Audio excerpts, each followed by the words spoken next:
चलिए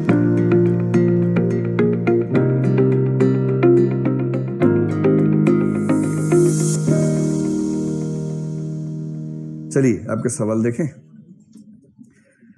जो इथिक्स के सवाल हैं, एक है कि क्राउड फंडिंग को एक बार समझा दीजिए। क्राउड फंडिंग मतलब भीड़ से पैसा मांगना। ठीक, क्राउड फंडिंग का मतलब आजकल ऑनलाइन दुनिया में ये होता है कि जैसे आपने एक उद्यम शुरू किया, वो सोशल एंटरप्राइज भी हो सकती है और प्रॉफिटेबल एंटरप्राइज भी हो सकती है।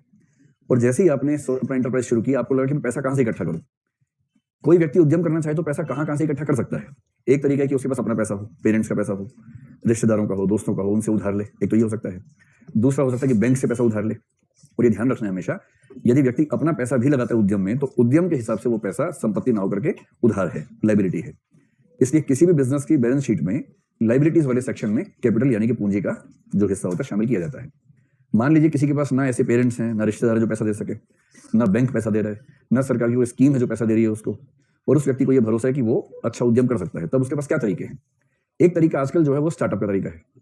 आजकल जो स्टार्टअप होता है उसमें क्या होता है कि लोग कुछ होते हैं, वेंचर कैपिटलिस्ट फर्म्स होती हैं, वीसी शॉर्ट फॉर्म में चलता है। तो वीसी का मतलब वेंचर कैपिटल फर्म। ये वो फर्म है जिनके पास पैसा बहुत सारा है। वो पैसा उधार नहीं देते। जब आप किसी को पैसा उधार देंगे, उसके बदले आपको क्या मिलेगा? इंटरेस्ट मिलेगा। जैसे आपने किसी व्यक्ति को वेंचर करने के लिए 100 रुपए दिए और उससे कहा कि हम 8% पर एनम की दर से ब्याज देंगे। अब वो उद्यम चलेगा तो भी आपको 8% मिला, नहीं चला तो भी 8% मिला। कुछ लोग सोचते हैं कि हम 8% क्यों लें, 80% क्यों ना लें, 300% क्यों ना लें। तो जो इलीगल मार्केट है, जैसे गांव में साहूकार है, उन सभी जो इंटरेस्ट की रेट्स होती है, उसका कोई दीनीमान नहीं होता है। मैंने सुना है कि वो 4-5% पर मंथ से लेकर 10% पर मंथ तक चली जाती है। और 5% पर मंथ का मतलब हुआ साल का 60%, 60% इंटरेस्ट रेट, जो कि सरकार की निगाह में एकदम इलीगल है। तो इलीगल मार्केट में इस तरह से होता है। तो वेंचर कैपिटलिस्ट क्या करते हैं कि अपने उसी पैसे को उधार देने के बजाय वेंचर में निवेश करते हैं। वेंचर में कैसे निवेश करेंगे? तो उनकी फर्म है। ऐसी फर्म भारत में बेंगलोर में ज्यादा है। तो भारत में किसी को भी स्टार्टअप करना हो तो उसकी राजधानी क्या है? बेंगलोर है। उसके लिए मक्का मदीना बेंगलोर है। मक्का मदीना कहने से राष्ट्रद्रोह हो सकता है। हरिद्वार, काशी, मथुरा, उसके लिए क्या है? वो बेंगलोर है। तो ऐसे लोग बेंगलोर जाते हैं, वहां की गलियों में मत्था टेकते हैं। वहां बहुत सारे ऑफिसेज हैं वीसी फर्म्स के, उनके पास जाते हैं, अपने साथ में एक प्रोजेक्ट रिपोर्ट लेके जाते हैं, कई पेज की प्रिंट करवा के, कि उनका आइडिया क्या है बिजनेस का, उस बिजनेस में वो क्या क्या एक्टिविटीज करेंगे, उसमें कितना रेवेन्यू आ सकता है पहले साल में, 6 महीने में, 1 साल में, 2 साल में, 3 साल में, उसके लिए किस किस प्लेटफॉर्म पे काम करना होगा, कितनी इन्वेस्टमेंट की जरूरत होगी, कितनी पूंजी उनको तुरंत चाहिए, शुरुआत में चाहिए। तो स्टार्टअप की दुनिया में शुरू में बोलते हैं सीड फंडिंग। सबसे पहली जो फंडिंग मिलती है ना, बीज वित्तीयन कह सकते हैं, कि शुरुआत करने के लिए इतना पैसा चाहिए। जब वो हो गया, उसके बाद फिर series A funding, series B funding, series C funding, इस तरह से करते रहते हैं। तो मान लीजिए कि 2 व्यक्तियों ने मिलकर एक उद्यम की शुरुआत करने का आइडिया बनाया, और उनको ऐसा लगता है कि यदि उनके पास 100 करोड़ रुपए होंगे तो उनका उद्यम बहुत शानदार तरीके से चलेगा। जैसे उबर है, ओला है, उस तरह का उद्यम कोई सोचा है। उनके पास पैसा कुछ नहीं है, दोनों के पास मिला के 100 रुपए हैं, चाहिए 100 करोड़ रुपए उद्यम शुरू करने के लिए। उनके पास दिमाग है, आइडिया है, उस पर मेहनत करने की ऊर्जा है, क्षमता है, इनोवेटिव है, और रात दिन काम करने को तैयार है। अब वो एक वीसी फर्म के पास गए और उन्होंने कहा कि देखिए, हमारे पास ये आइडिया है, हमें अगर 2 साल में 100 करोड़ रुपए मिल गए तो हम मुश्किल से 5 साल में 1000 करोड़ रुपए से कमा सकते हैं। ये प्रॉफिटेबिलिटी का स्कोप इस उद्यम में है। तो वो वीसी फर्म, जैसे सॉफ्ट बैंक का नाम सुनते होंगे आप लोग खूब। सॉफ्ट बैंक जापान का एक बैंक है, जो जापान के जो बूढ़े लोग हैं, उनका जो प्रोविडेंट फंड वगैरह है, रिटायरमेंट के फंड्स हैं, उन सबको कलेक्ट करके बनाया गया एक वेंचर कैपिटलिस्ट फंड है। तो वो इस समय सबसे बड़ा इन्वेस्टर इन सब उद्यमों में रहता है। अब ये जो वीसी वाले हैं, इसके मालिक लोग हैं, इसमें वो एक्सपर्ट्स हैं, या तो वो मालिक खुद ऐसे एक्सपर्ट्स हैं, या उन मालिकों ने ऐसे एक्सपर्ट्स को हायर किया हुआ है जिन्होंने फाइनेंस में एमबीए किया हुआ है, जो हाईली मतलब एक्सपर्ट हैं इस मामले में कि किसी उद्यम की भावी संभावनाओं को टटोल सकते हैं। अब ये उसे स्टडी करेंगे, प्रोजेक्ट को डिस्कशंस करेंगे, प्रेजेंटेशंस देखेंगे, और उसके बाद अनुमान करेंगे कि इस उद्यम की प्रॉफिटेबिलिटी कितनी है, क्या स्कोप है। फिर एक सहमति बन जाती है, और सहमति ये बनी कि ठीक है, आपको इनिशियली जो सीड फंडिंग है, आपको सीड फंडिंग मान लीजिए चाहिए 10 करोड़ रुपए की, तो हम आपको 10 करोड़ रुपए देने को तैयार हैं। लेकिन इस 10 करोड़ रुपए के बदले आपको अपनी कंपनी के शेयर्स में से 25% शेयर्स हमें देने होंगे। अब इनके पास तो कुछ है नहीं, करना इनको उद्यम ही है, तो ये तैयार हो जाते हैं। फिर एक डीड बनती है जिसके तहत एक कंपनी फॉर्म होती है। अगर कंपनी पहले से है तो उसी में शेयर होल्डिंग बेच देते हैं, कंपनी ना हो तो नई कंपनी बनती है, जिस कंपनी में 25% शेयर हो जाएंगे वीसी फर्म के, बाकी 75% शेयर उन दोनों व्यक्तियों के आधे आधे, जो उनकी आपस की अंडरस्टैंडिंग है उस अनुपात में हो जाएंगे। ये उनकी अंडरस्टैंडिंग बनी, कागज बने, कंपनी का अकाउंट बना, उस अकाउंट में वीसी कंपनी ने 10 करोड़ रुपए ट्रांसफर कर दिए। अब ये लोग उस पर काम करेंगे। बाकी शर्तें भी होती है, जैसे अगर वो एंजल फंडिंग है, एंजल फंडिंग का मतलब होता है कि वो फंड देंगे किंतु मैनेजमेंट में दखल नहीं देंगे। एंजल इन्वेस्टर्स बहुत कम होते हैं कि वो कहते हैं कि ठीक है, हम फंड दे रहे हैं, मैं भरोसा किया, अच्छा काम करेंगे, कीजिए काम।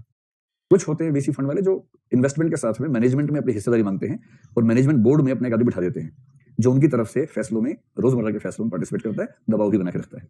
ठीक, अब इन्होंने 1 साल काम कर लिया, 1 साल के बाद क्या होता है कि कंपनी लॉस में रहती है, प्रॉफिट में नहीं आती है। उबर, ओला आज तक लॉस में चल रही है, यहाँ तक कि अमेज़न भी लॉस में चल रहा है इस समय, सब कंपनियाँ लॉस में चलती हैं। ये कंपनियाँ प्रॉफिट जिस दिन कमाएँगी उस दिन सारे रिकॉर्ड तोड़ देंगी, लेकिन अभी सब लॉस में चल रही हैं। अब मान लीजिए 1 साल हो गया, 1 साल के बाद इस कंपनी ने जितना सोचा था उतना कर लिया, है लॉस में ही, पर ये समझ में आ रहा है कि ये कंपनी अगले कुछ समय में जबरदस्त प्रॉफिट कमा सकती है। अब ये कंपनी के जो मालिक हैं, अब ये फिर से किसी इन्वेस्टर के पास जाएंगे, वीसी के पास जाएंगे और कहेंगे कि अब आप बताएं कि आप क्या कर सकते हैं। अब इन दोनों के पास 75% शेयर्स हैं अभी ये कंपनी फिर स्टडी करेगी। लेकिन पहले ये जो कह रहे थे कि हम 10 करोड़ रुपए चाह रहे हैं, अब इनकी कंपनी का जो वैल्यूएशन होगा, कंपनी का वैल्यूएशन या नेट वर्थ जो मानी जाती है, उसका संबंध केवल इस बात से नहीं होता कि आप कितना कमा रहे हैं, इस बात से भी कि आपके ब्रांड में या आपके कंपनी में कमाने की संभावना कितनी है फ्यूचर में, इस बात से होता है। अगर इन्होंने उस कंपनी को समझा दिया कि हमारे इस उद्यम में अभी तुम लॉस में है, आज से 3 साल बाद 1000 करोड़ रुपए कमाने की संभावना है, तो ये कंपनी उन संभावनाओं पर निवेश करती है, इस पे निवेश नहीं करती कि अभी क्या प्रॉफिट है। और अब ये क्या कहेंगे कि हमारा जो वैल्यूएशन है, वैल्यूएशन करो। कई ऐसी कंपनियां जो वैल्यूएशन करती हैं केवल, और हो सकता है कि 1 साल के बाद इस कंपनी का वैल्यूएशन, जिसने केवल 10 करोड़ निवेश किया था, वैल्यूएशन इसका हो जाए 100 करोड़ का। इस कंपनी की आज सही वैल्यू ये है। अभी उस कंपनी से कहेंगे भाई 100 करोड़ की हमारी कंपनी है और हमें आपसे मतलब 50 करोड़ रुपए चाहिए या 20 करोड़ रुपए चाहिए, और उसके बदले इतनी स्टेक हम आपको देंगे। आमतौर पर वैल्यूएशन थोड़ी हाई हो जाती है 1-2 साल ठीक से काम करने के बाद, तो एज्यूम करने के लिए बोल देते हैं कि 1 साल मेहनत करने के बाद इस कंपनी का वैल्यूएशन हो गया मान लीजिए 500 करोड़ रुपए का। ठीक है, ये संभव नहीं, ऐसा हो जाता है। अब ये कंपनी कह रही है वीसी फर्म से कि आप हमसे 20% स्टेक ले लीजिए और हमें 100 करोड़ रुपए दे दीजिए। सिंपल सी बात है। तो कोई फर्म मान गई, तो उसी डीड में अमेंडमेंट हुआ, 20% शेयर्स उस कंपनी को मिल गए, इनको 100 करोड़ रुपए और मिल गए। अब इन दोनों के पास मिला के 55% शेयर बचे, 25 वहां गए, 20 वहां गए, और इस 100 करोड़ रुपए से हो सकता है कि कंपनी 1 साल में ऐसा कमाल कर दे कि उसके बाद प्रॉफिटेबिलिटी आ ही जाए। अगर नहीं हुआ तो अगले साल क्या होगा? मान लीजिए कि अगले साल की मेहनत के बाद कंपनी का वैल्यूएशन 2000 करोड़ का हो गया। देखिए, 100 करोड़ की कंपनी में 100% शेयर रखना और 2000 करोड़ की कंपनी में 50% शेयर रखना, समझदारी इसमें किसमें है? 2000 करोड़ में 50% शेयर रखना। अब इन लोगों ने खूब मेहनत की, 2 साल बाद मान लीजिए वैल्यूएशन कर दिया 5000 करोड़ रुपए का कर दिया, 45% इनके पास स्टेक है। अब ये चाह रहे हैं ग्लोबल लेवल पर ले जाना, खूब जबरदस्त इन्वेस्टमेंट चाहिए, पैसा है नहीं इनके पास। अब ये क्या कहेंगे? अब कहेंगे कि हम 10% स्टेक और बेचना चाहते हैं, और 10% स्टेक के बदले इनको मार्केट से मिल जाएंगे 500 करोड़ रुपए। ये 500 करोड़ रुपए फूंक देंगे पूरे के पूरे अपने उद्यम में, अपने घर नहीं लेके जाएंगे एक पैसा भी। और जब 500 करोड़ और फूंक देंगे तो हो सकता है कि 1 साल के बाद, अब देखिए 45% बचा इनके पास, हो सकता है कि 1 या 2 साल के बाद ये स्टेक इनकी हो जाए कुल मिला के 20,000 करोड़ की, और 20,000 करोड़ में 45% इनका है, यानी कि 9,000 करोड़ रुपए इनका। अब अगली बार 20,000 करोड़ में जब 5% बेचेंगे तो उसके बदले 100 करोड़ आ जाएगा। ऐसे करते करते पूंजी इकट्ठा करना, पूंजी इकट्ठा करने का स्टार्टअप वाला जो फंड है वो ये तरीका है। बात स्पष्ट हो गई आप लोगों को? तो पहला तरीका अपना पैसा, अपने पैसे से छोटा मोटा उद्यम तो हो जाएगा, बहुत बड़ा उद्यम नहीं हो सकता। दूसरा बैंक, तीसरा प्रधानमंत्री योजना, कोई प्रधानमंत्री योजना, मुख्यमंत्री योजना जो स्व उद्यम के लिए होती है। चौथा तरीका है स्टार्टअप इंडस्ट्री, जिसमें आप बेंगलोर अगर भारत में तो वहां जाएं, वहां से देखें। पांचवा तरीका है क्राउड फंडिंग। क्राउड फंडिंग का मतलब जब कोई नहीं पूछ रहा किसी भी तरीके से और आपको अपने आइडिया में भरोसा है, आपने एक वेबसाइट बनाई या अपनी ऐप बनाई, उस पर आइडिया फ्लोट कर दिया कि ये मेरा उद्यम है, ये प्रपोजल है, ये करूंगा, इतना निवेश करने की जरूरत है, इतना प्रॉफिट हो सकता है, और मैं इतने पैसे में इतना प्रतिशत शेयर होल्डिंग बेचने को तैयार हूं। तो जो व्यक्ति निवेश करना चाहे, खतरा उठाना चाहे, इतना पैसा निवेश करें, उतना शेयर ले लें मुझसे। पर मान लीजिए कि 100, 200, 500 लोगों को लगे कि थोड़ा बहुत निवेश करने में क्या जा रहा है, खतरा सब उठाना चाहते हैं हल्का फुल्का, और सबने 10-10 हजार रुपए निवेश करके 1-1% शेयर खरीद लिया। ये क्राउड फंडिंग है। और इन सबको मिला के आपको जो पैसा इकट्ठा हुआ, आपने एक डीड बनवाई, उस सब में उन सबकी उतनी परसेंटेज मेंशन करवा दी और फिर काम करना शुरू कर दिया। ये क्राउड फंडिंग है। तो आमतौर पर सोशल मीडिया के टूल्स के माध्यम से इसको करना आसान होता है। स्पष्ट हो गया? ठीक। ये छोटे छोटे उद्यमों के लिए भी होता है। जैसे मैंने कहा फिल्म बनाने के लिए फिल्म करने से प्रयोग किया, वो सफल हो गया, तो ये भी होता है। इंडियन टैक्स, एंजल टैक्स तो अलग चीज है। एंजल इन्वेस्टमेंट का मतलब ये होता है कि ऐसा इन्वेस्टमेंट जिसमें कंपनी से कुछ पूछा ना जाए। मेरे ख्याल से उसी इन्वेस्टमेंट के फेज के टैक्स के लिए एंजल टैक्स का प्रयोग करते होंगे। सोशल सेंसिबिलिटी का सरलतम रूप बताते हुए इसे तार्किक दिमाग के साथ व्यावहारिक रूप में स्पष्ट है। सोशल सेंसिबिलिटी का मतलब समाज के प्रति संवेदनशीलता। सेंसिबिलिटी से अच्छा शब्द है सेंसिटिविटी, संवेदनशीलता के लिए। इसका मतलब है कि समाज में जिस भी वर्ग के साथ कोई दिक्कत है, कोई कष्ट है, परेशानी है, उसके दुख में शरीक होने की क्षमता, उसके दुख को दूर करने की इच्छा का मन में होना। सिंपल बात, समाज में जो भी वंचित है उसके प्रति कंपैशन होना, एम्पैथी होना, इसी को बोलते हैं सोशल सेंसिबिलिटी। और ये एक प्रश्न है जो आज हम करेंगे, उसमें सोशल सेंसिबिलिटी पर भी सवाल यूपीएससी ने पूछा हुआ है। इसका मतलब सिर्फ इतना सा है कि जो समाज में परेशान है, वंचित है, उसके प्रति आपके मन में करुणा का भाव होना, इतना ही है। चलिए, उत्तरदायित्व का नैतिक शासन में अनुक्रियाशीलता। अनुक्रियाशीलता का मतलब होता है रिस्पॉन्सिवनेस, कि कुछ हुआ तो उसके प्रति रिस्पॉन्स करने की जो टेंडेंसी है उसको बोलते हैं अनुक्रियाशीलता या रिस्पॉन्सिवनेस। एक शब्द है न्यासिता, आज समझाना ही है। एक है नॉन एग्जीक्यूटिव डायरेक्टर्स। जो पब्लिक लिमिटेड कंपनीज होती हैं उसमें डायरेक्टर्स दो प्रकार के होते हैं, एक एग्जीक्यूटिव, एक नॉन एग्जीक्यूटिव। एग्जीक्यूटिव वो लोग होते हैं जो कंपनी के रोजमर्रा के प्रशासन में भी रोल प्ले करते हैं। नॉन एग्जीक्यूटिव वो होते हैं जो रोजमर्रा के प्रशासन में काम नहीं करते हैं, जो आमतौर पर इंडिपेंडेंट है और केवल पॉलिसी फ्रेमिंग वाले काम में कभी कभी साल में 2-4 बार आकर अपनी बात रखते हैं, उनको बोलते हैं नॉन एग्जीक्यूटिव डायरेक्टर्स। ट्रस्टीशिप का सिद्धांत सुना है आपने वैसे न्यासिता? इसके राहुल गांधी का, महात्मा गांधी का सिद्धांत है। इसका मतलब क्या होता है? एक वाक्य में इसका मतलब है कि धन जिस व्यक्ति के पास है वो उस धन को अपनी संपत्ति न मानकर सामाजिक जिम्मेदारी मानकर खर्च करे और अपनी जरूरत का खर्च करने के बाद बाकी हिस्सा समाज की जरूरतों पर खर्च करे। तो खुद को अपनी संपत्ति का स्वामी नहीं ट्रस्टी मानकर चलना चाहिए। और मजे की बात है कि सेबी ने कॉर्पोरेट गवर्नेंस की जो परिभाषा दी है उसमें इसी शब्दावली का इस्तेमाल किया है। ये शब्दावली भी उसमें आती है, आज उसको पढ़ेंगे हम लोग। राजनीति और प्रशासन में क्या संबंध है? क्या प्रशासनिक प्रश्न राजनीतिक प्रश्न होते हैं? राजनीति अलग है, शासन अलग है, प्रशासन अलग है। राजनीति का जो व्यापक मतलब है उसमें तो हर चीज में राजनीति है। जो संकीर्ण मतलब है उसमें सत्ता में कौन आएगा उसके लिए होने वाले सभी उद्यमों का सम्मिलित नाम राजनीति है। तो शासन प्रशासन का अंतर अलग चीज है, राजनीति प्रशासन अलग चीज हो जाएगी। उसका मतलब बहुत सामान्य तुलना उसकी करने से बचे हम। चलिए शुरू करते हैं। आपको प्रश्नों की सूची मिल गई आज? ठीक है, चलो। हम लोग का कॉर्पोरेट गवर्नेंस में कितना पढ़ चुके थे?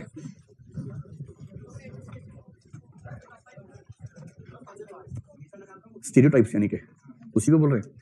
जरूरी नहीं है, लेकिन आमतौर पर सोशल साइकोलॉजी में इनका प्रभाव नकारात्मक माना जाता है, अच्छी भी हो सकती है। स्टीरियोटाइप का मतलब है किसी वर्ग विशेष के प्रति कोई बैठी हुई धारणा, लेकिन आमतौर पर डिस्क्रिमिनेशन के सेंस में इनका यूज करते हैं। अच्छा भी हो सकता है, कोई ऐसी खास दिक्कत नहीं है। ठीक है, जैसे किसी धर्म के लोगों के बारे में अगर आपकी राय है कि उस धर्म के लोग बड़े अच्छे होते हैं, वो भी स्टीरियोटाइप ही है। ठीक है, चलो भाई, कॉर्पोरेट गवर्नेंस।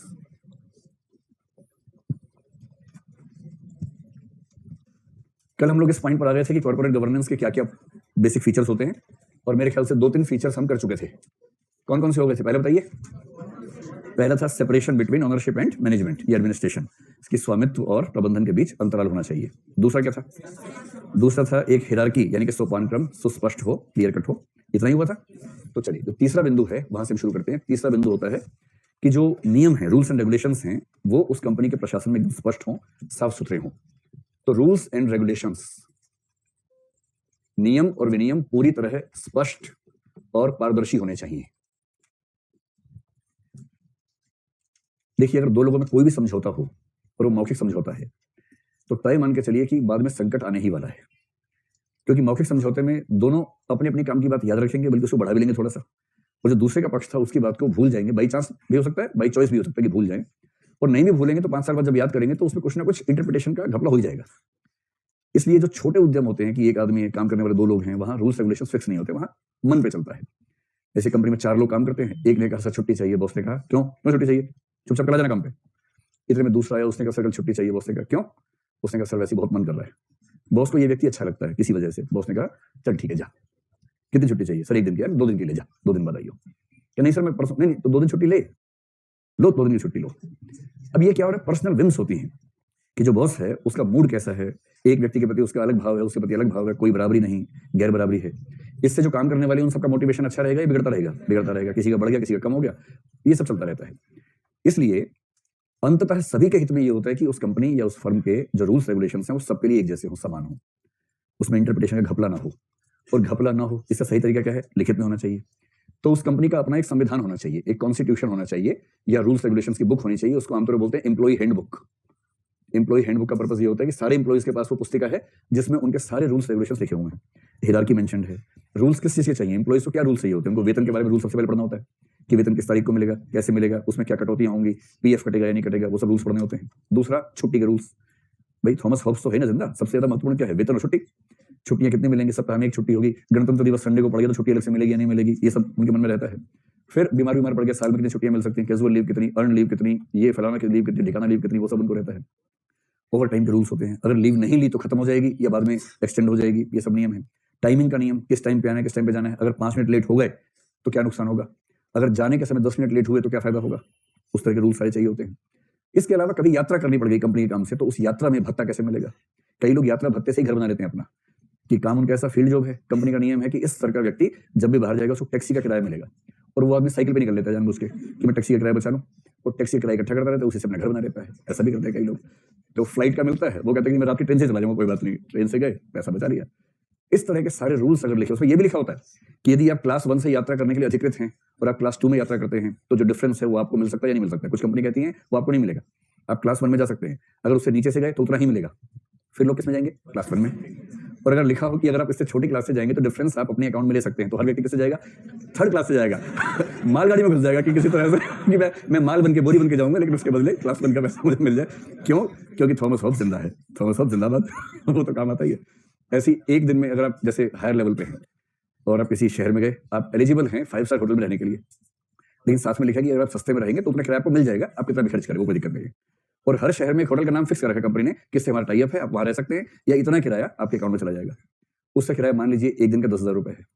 अभी व्यक्ति क्या करेगा? अपने बचपन से बुढ़ापे तक रिश्तेदार ढूंढेगा उस शहर में, ढूंढा कि बुआ के चाचा के फूफा का भतीजा का भांजा मिल गया है, और उससे फोन किया, अरे जानते नहीं मुझे, अरे बहुत नजदीक रिश्ता है, एक दिन के लिए आ रहा हूँ, और वहां जाके घुसी जाएगा उसके घर में, और कंपनी से बोलेगा बहुत अच्छा होटल था, तो उसके बदले फिर 10,000 उसके अकाउंट में आ जाए। और यदि कंपनी कह दी कि जो होटल में नहीं रहेगा उसको पैसा भी नहीं मिलेगा, फिर क्या रहेगा? रिश्तेदार को वहीं बुला लेगा, तुम भी वहीं पर आओ, तुम भी वहीं खाना खाना, वहीं साथ में रहना में, और ये सुख तुम भी लो, अकेला मैं क्यों लूं?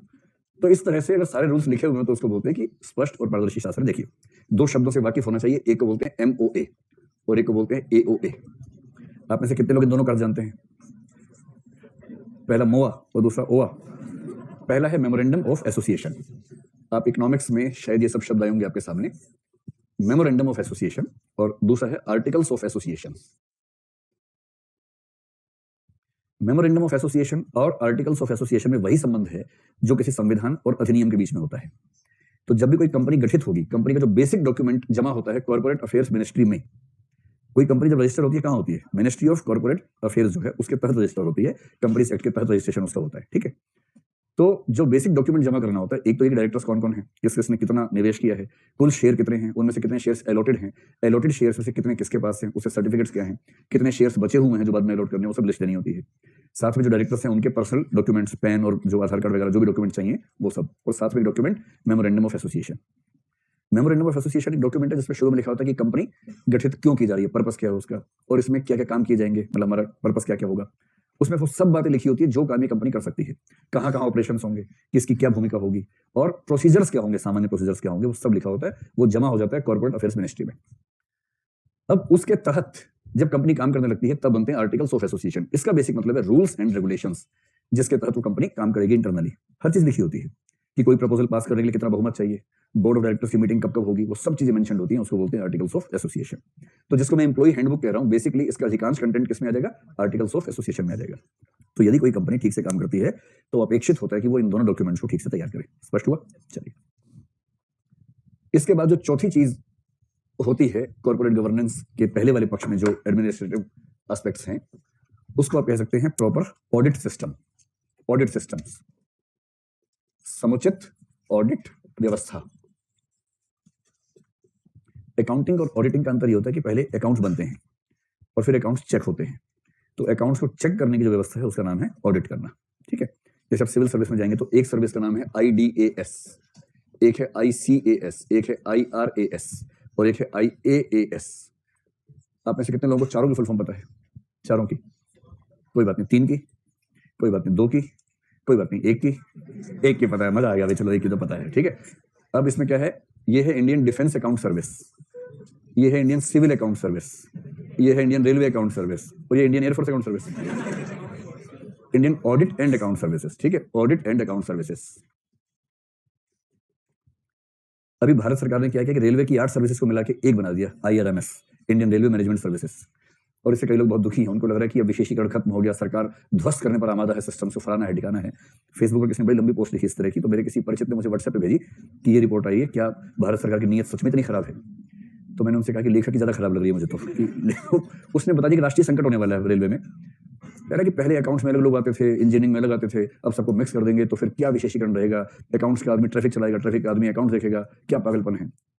तो ऐसे मूर्खों की बात नहीं आना चाहिए, बिल्कुल नहीं आना चाहिए। जैसे IAS एक सर्विस है और हर डिपार्टमेंट का मुख्य IAS होता है, इसमें कहाँ कोई समस्या है? IRMS एक सर्विस हो और उसके अंदर स्पेशलाइजेशन बना दिए जाए, इसमें कहाँ कोई समस्या है? तो बेवकूफी की बात की जा रही है। तो अभी क्या होता है, सारी सर्विस में कंपटीशन रहता है कि रेलवे इंजीनियरिंग सर्विस है, उससे मैकेनिकल अलग, सिविल अलग, इलेक्ट्रिकल अलग है, फिर रेलवे प्रोटेक्शन फोर्स अलग है, रेलवे अकाउंट्स अलग, रेलवे पर्सनल अलग, रेलवे ट्रैफिक सर्विस अलग है। 8 सर्विसेज में झगड़ा रहता है कि कौन ज्यादा ताकतवर बने। इन झगड़ों को मिटाने का क्या तरीका है? इन सब सर्विस के लोग दरअसल एक ही सर्विस में माने जाएंगे। इसका फायदा क्या है? IRTS बैकग्राउंड के 3 ऑफिसर अगर शानदार हैं तो उन तीनों को ज्यादा अच्छी प्रमोशन मिलनी चाहिए। ये बैलेंस क्यों करें कि एक AS का होना चाहिए, एक PS का होना चाहिए? क्या जरूरत है इस बात की? और जो रेलवे अकाउंट्स का आदमी कौन सा अकाउंट्स पढ़ के आया है? मध्यकाल का इतिहास पढ़ के आया था, सिविल सर्विस का एग्जाम दिया और IRS बन गया।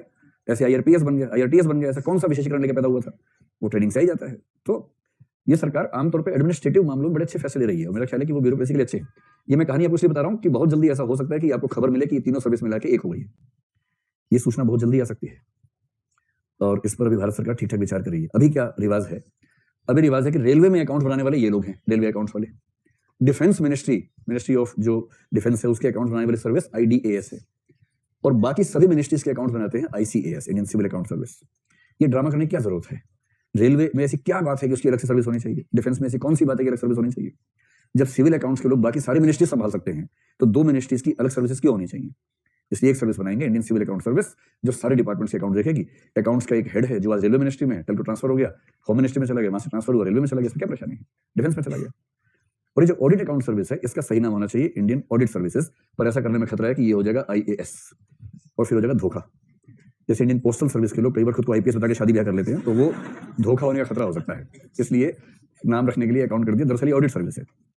इस सर्विस के लोग अकाउंट्स बनाते नहीं है। इस सर्विस के लोग जो CAG होता है ना, CAG, तो CAG के विभाग में हजारों लोग काम करते हैं। CAG तो अंत में एक IAS पैराशूट से आता है, बैठ जाता है CAG के पद पर, लेकिन CAG के ऑफिस में CAG को छोड़ के उसके नीचे के जितने बड़े ऑफिसर्स हैं वो सारे के सर्विस से आते हैं, Indian audit and account services से आते हैं, IAAS से आते हैं। अगर आप इस सर्विस में गए तो 16 साल सर्विस करने के बाद आप किसी स्टेट के अकाउंटेंट जनरल हो जाएंगे। अकाउंटेंट जनरल का मतलब है कि उस राज्य का मुख्यमंत्री भी दिन में 3 बार आपको फोन करेगा, मिस कॉल देगा आपको बार-बार कि सर जब फ्री हो फोन कर लीजिएगा, सर बहुत मन करता है आपसे बात करने का। क्योंकि अगर आपने एक कलम चला दी उसके अकाउंट्स पे ना, तो जवाब देते मर जाएगा। अगले इलेक्शन में विपक्षी लोग वही पर्चा लेके घूमेंगे और इलेक्शन हार जाएगा वो। अकाउंटेंट जनरल ऑफ स्टेट केवल 16 साल की सर्विस में, ये मजा है सर्विस में। सिर्फ IAS से मजा थोड़ा ना, बहुत हर सर्विस का अपना सुख है। तो ऑडिट सिस्टम का मतलब होता है कि जैसे ये 3 सर्विसेज के लोग अकाउंट्स बनाते हैं, इस सर्विस के लोग इन सबके अकाउंट्स को चेक करते हैं। इसलिए ये वाली सर्विस इन तीनों से बेहतर मानी जाती है, क्योंकि आपको चेक करना है, हीरो बन के जाते हैं। जिस दिन आप यहाँ जाएंगे सब खड़े हो जाते हैं, उस दिन खड़े होकर बात करते हैं, बैठ के बात नहीं करते। जब तक आप नहीं जाएंगे ये सब बैठे रहते हैं, बाकी सब खड़े रहते हैं, इनके सामने सब खड़े रहते हैं कि सर ये बिल पास कर नहीं, ऐसे पास नहीं करेंगे, बिल कैसे पास कर दें, फाइल में वजन ही नहीं है, फाइल हल्की है, फाइल में कुछ वजन तो भरो तब तो फाइल को पास करें। ये सब चलता रहता है। तो ऑडिट सिस्टम अच्छा होना चाहिए। ऑडिट किस चीज का होता है? देखो, अच्छी कंपनियों में एक तो ऑडिट होता है फाइनेंशियल, और उसका नियम ये होता है कि एक निश्चित मात्रा से ज्यादा ट्रांजैक्शन जिस कंपनी में होती है उनके लिए ऑडिट कंपल्सरी होता है। तो कुछ जो चार्टर्ड अकाउंटेंट्स होते हैं, CA जो होता है, अकाउंटेंट और चार्टर्ड अकाउंटेंट में अंतर क्या है कि CA ने एक खास एग्जाम पास किया हुआ है और चार्टर्ड अकाउंटेंट का मतलब उसके पास एक चार्टर है। एक चार्टर के तहत उसे एक विशेष अधिकार दिया गया है। उस पर यह भरोसा जताया गया है कि आप जब किसी कंपनी के अकाउंट्स को बनाएंगे या चेक कर लेंगे तो सरकार ये विश्वास कर सकती है कि अकाउंट्स ठीक से बनाए गए हैं। ये उसके पास एक विशेष शक्ति है। तो चार्टर्ड अकाउंटेंट्स को अधिकार होता है कि वो किसी कंपनी के अकाउंट्स को ऑडिट करें और ऑडिट करके अपनी तरफ से सर्टिफिकेट जारी करें।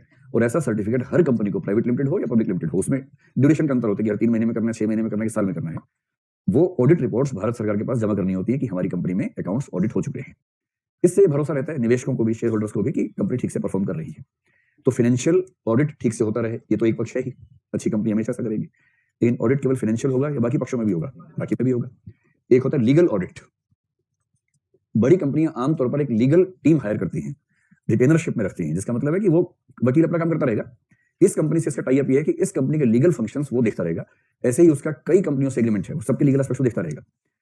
तो उसका काम ये है कि जितने भी कानून उस कंपनी पे अप्लाई होते हैं वो उन सभी कानूनों से कंपनी को अवगत कराए और साल में एक बार कंपनी की सारी इंटरनल सिस्टम से चेक करके बताए कि जो कानून लागू होते हैं, मान लीजिए 20 कानून लागू होते हैं उस कंपनी के ऊपर, तो 20 के 20 कानून के हिसाब से कंपनी ठीक से फंक्शन कर रही है या नहीं कर रही है। अगर नहीं कर रही है तो वो वकील सुझाव दे और उस सुझाव के हिसाब से कंपनी अपने इंटरनल सिस्टम्स को दुरुस्त करे। जैसे मैंने आपसे कहा विशाखा गाइडलाइंस एक चीज थी जिसके तहत नियम है कि अगर 10 से ज्यादा एम्प्लॉइज हैं तो इंटरनल कंप्लेंट्स कमेटी बनानी होगी। अब मान लीजिए किसी उद्यमी को पता ही नहीं है बात, कंपनी चला रहा है वो, उसको पता ही नहीं है बात बेचारे को, तो ये कैसे होगा? अगर कोई लीगल ऑडिट फर्म होगी तो वो उसको इन्फॉर्म करेगी, उससे काम चल जाएगा। ऐसे लेबर लॉज के मामले में ऐसा होता है कि लेबर लॉज हैं उसको पता ही नहीं, मिनिमम वेजेस एक्ट है उस कंपनी को पता नहीं है। तो जितने भी एक्ट्स लेबर डिपार्टमेंट से जुड़े हुए हैं उनका जो लीगल कंप्लायंस है उस कंप्लायंस को देखना जरूरी है।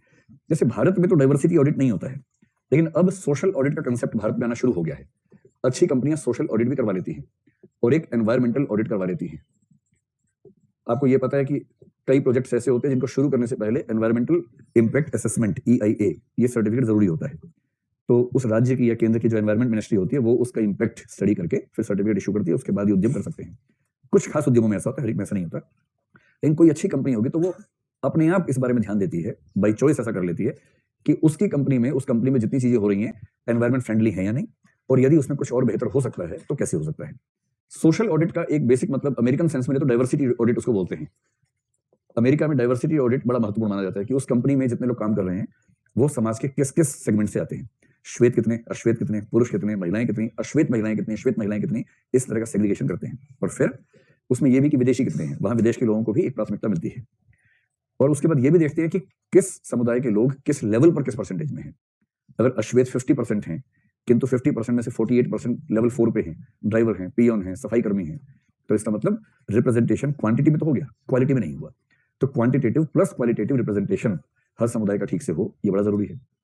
भारत में अभी तक ऐसे प्रोविजंस लागू हुए तो नहीं है, केवल जेंडर को लेकर कही आता है कि महिलाओं की भागीदारी एक सीमित मात्रा में कम से कम होनी चाहिए। पर होना क्या चाहिए कायदे से कि विभिन्न धर्मों के लोग कितने कितने हैं, राज्यों के लोग कितने हैं, लैंग्वेज के बेस पर कौन सी लैंग्वेज के लोग कितने हैं, SC, ST, OBC, EWS, general कितने कितने हैं, और इन सब की डाइवर्सिटी के आधार पर कंपनी की रैंकिंग तय हो कि कंपनी ने अपने समाज को रिप्रेजेंट करने की कितनी भूमिका निभाई है। अगर ये होगा तो हम कहेंगे ऑडिट सिस्टम्स अच्छे हैं। लेकिन जो मूल ऑडिट है वो फाइनेंशियल है। इस मामले में इथिकल एस्पेक्ट में बाकी ऑडिट्स अपने आप आ जाएंगे, लेकिन जो एडमिनिस्ट्रेटिव एस्पेक्ट है उसमें जिस ऑडिट को केंद्र में रखते हैं वो फाइनेंशियल ऑडिट है, क्योंकि उससे कंपनी की उत्तरजीविता का संबंध उसी ऑडिट से है। यहां तक बात स्पष्ट हो गई? चलिए, तो ये तो था कॉर्पोरेट गवर्नेंस का एडमिनिस्ट्रेटिव एस्पेक्ट। अब इसका दूसरा एस्पेक्ट जो हमने देखा था वो कौन सा था? Ethical aspect. कॉर्पोरेट गवर्नेंस होने के लिए दूसरा एस्पेक्ट भी जरूरी है और उसको कहेंगे ethical aspect. Ethical aspect of corporate governance. देखिए, इथिकल एस्पेक्ट को यूं समझें कि सेबी ने भी ऐसी अपनी सिफारिशें दी, अपनी ऐसी बातें कही। माना जाता है, आप किसी और नहीं, आप कहेंगे सेबी ने ही ऐसी कुछ सिफारिशें की हैं, ऐसी रिकमेंडेशंस या ऐसी सुझाव दिए हैं, नियम नहीं है, सुझाव दिए हैं। और उसने महात्मा गांधी के ट्रस्टीशिप प्रिंसिपल का इस्तेमाल किया। एक अच्छा कॉर्पोरेट हाउस वो है, तो एक अच्छे कॉर्पोरेट को ट्रस्टी की तरह से बिहेव करना चाहिए, मालिक की तरह से नहीं। और ट्रस्टी का मतलब है कि समाज का उस पर विश्वास है और उसे समाज के विश्वास से ध्यान रखना चाहिए। तो एक अच्छी कंपनी को समाज के ट्रस्टी के रूप में अपने संसाधनों का प्रयोग करना चाहिए, न कि केवल मालिक के तौर पर करना चाहिए। यह सुझाव सेबी ने खुद भी दिया हुआ है, तो आप इसका उल्लेख कर सकते हैं। अब इथिकल एस्पेक्ट क्या है? इथिकल एस्पेक्ट का जो बेस है, मूल आधार है या बेसिक फिलॉसफी इसकी है, पहले वो समझ लेते हैं। उसी में से निकलता है CSR का कंसेप्ट। CSR क्या चीज है? वैसे मोटी सी बात कहूं तो इसका इथिकल एस्पेक्ट जो होता है, एक तो है CSR और एक है एम्प्लॉइज के प्रति।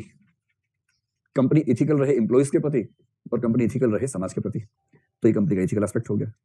तो corporate social responsibility corporate ethics का एक हिस्सा है, मेजर हिस्सा वही है, लेकिन एक दूसरा हिस्सा भी है, एम्प्लॉइज के प्रति जो रिस्पॉन्सिबिलिटीज बनती हैं वो भी तो उसका नैतिक हिस्सा है। स्पष्ट हुआ? तो सबसे पहली बात, बेसिक फिलॉसफी क्या है?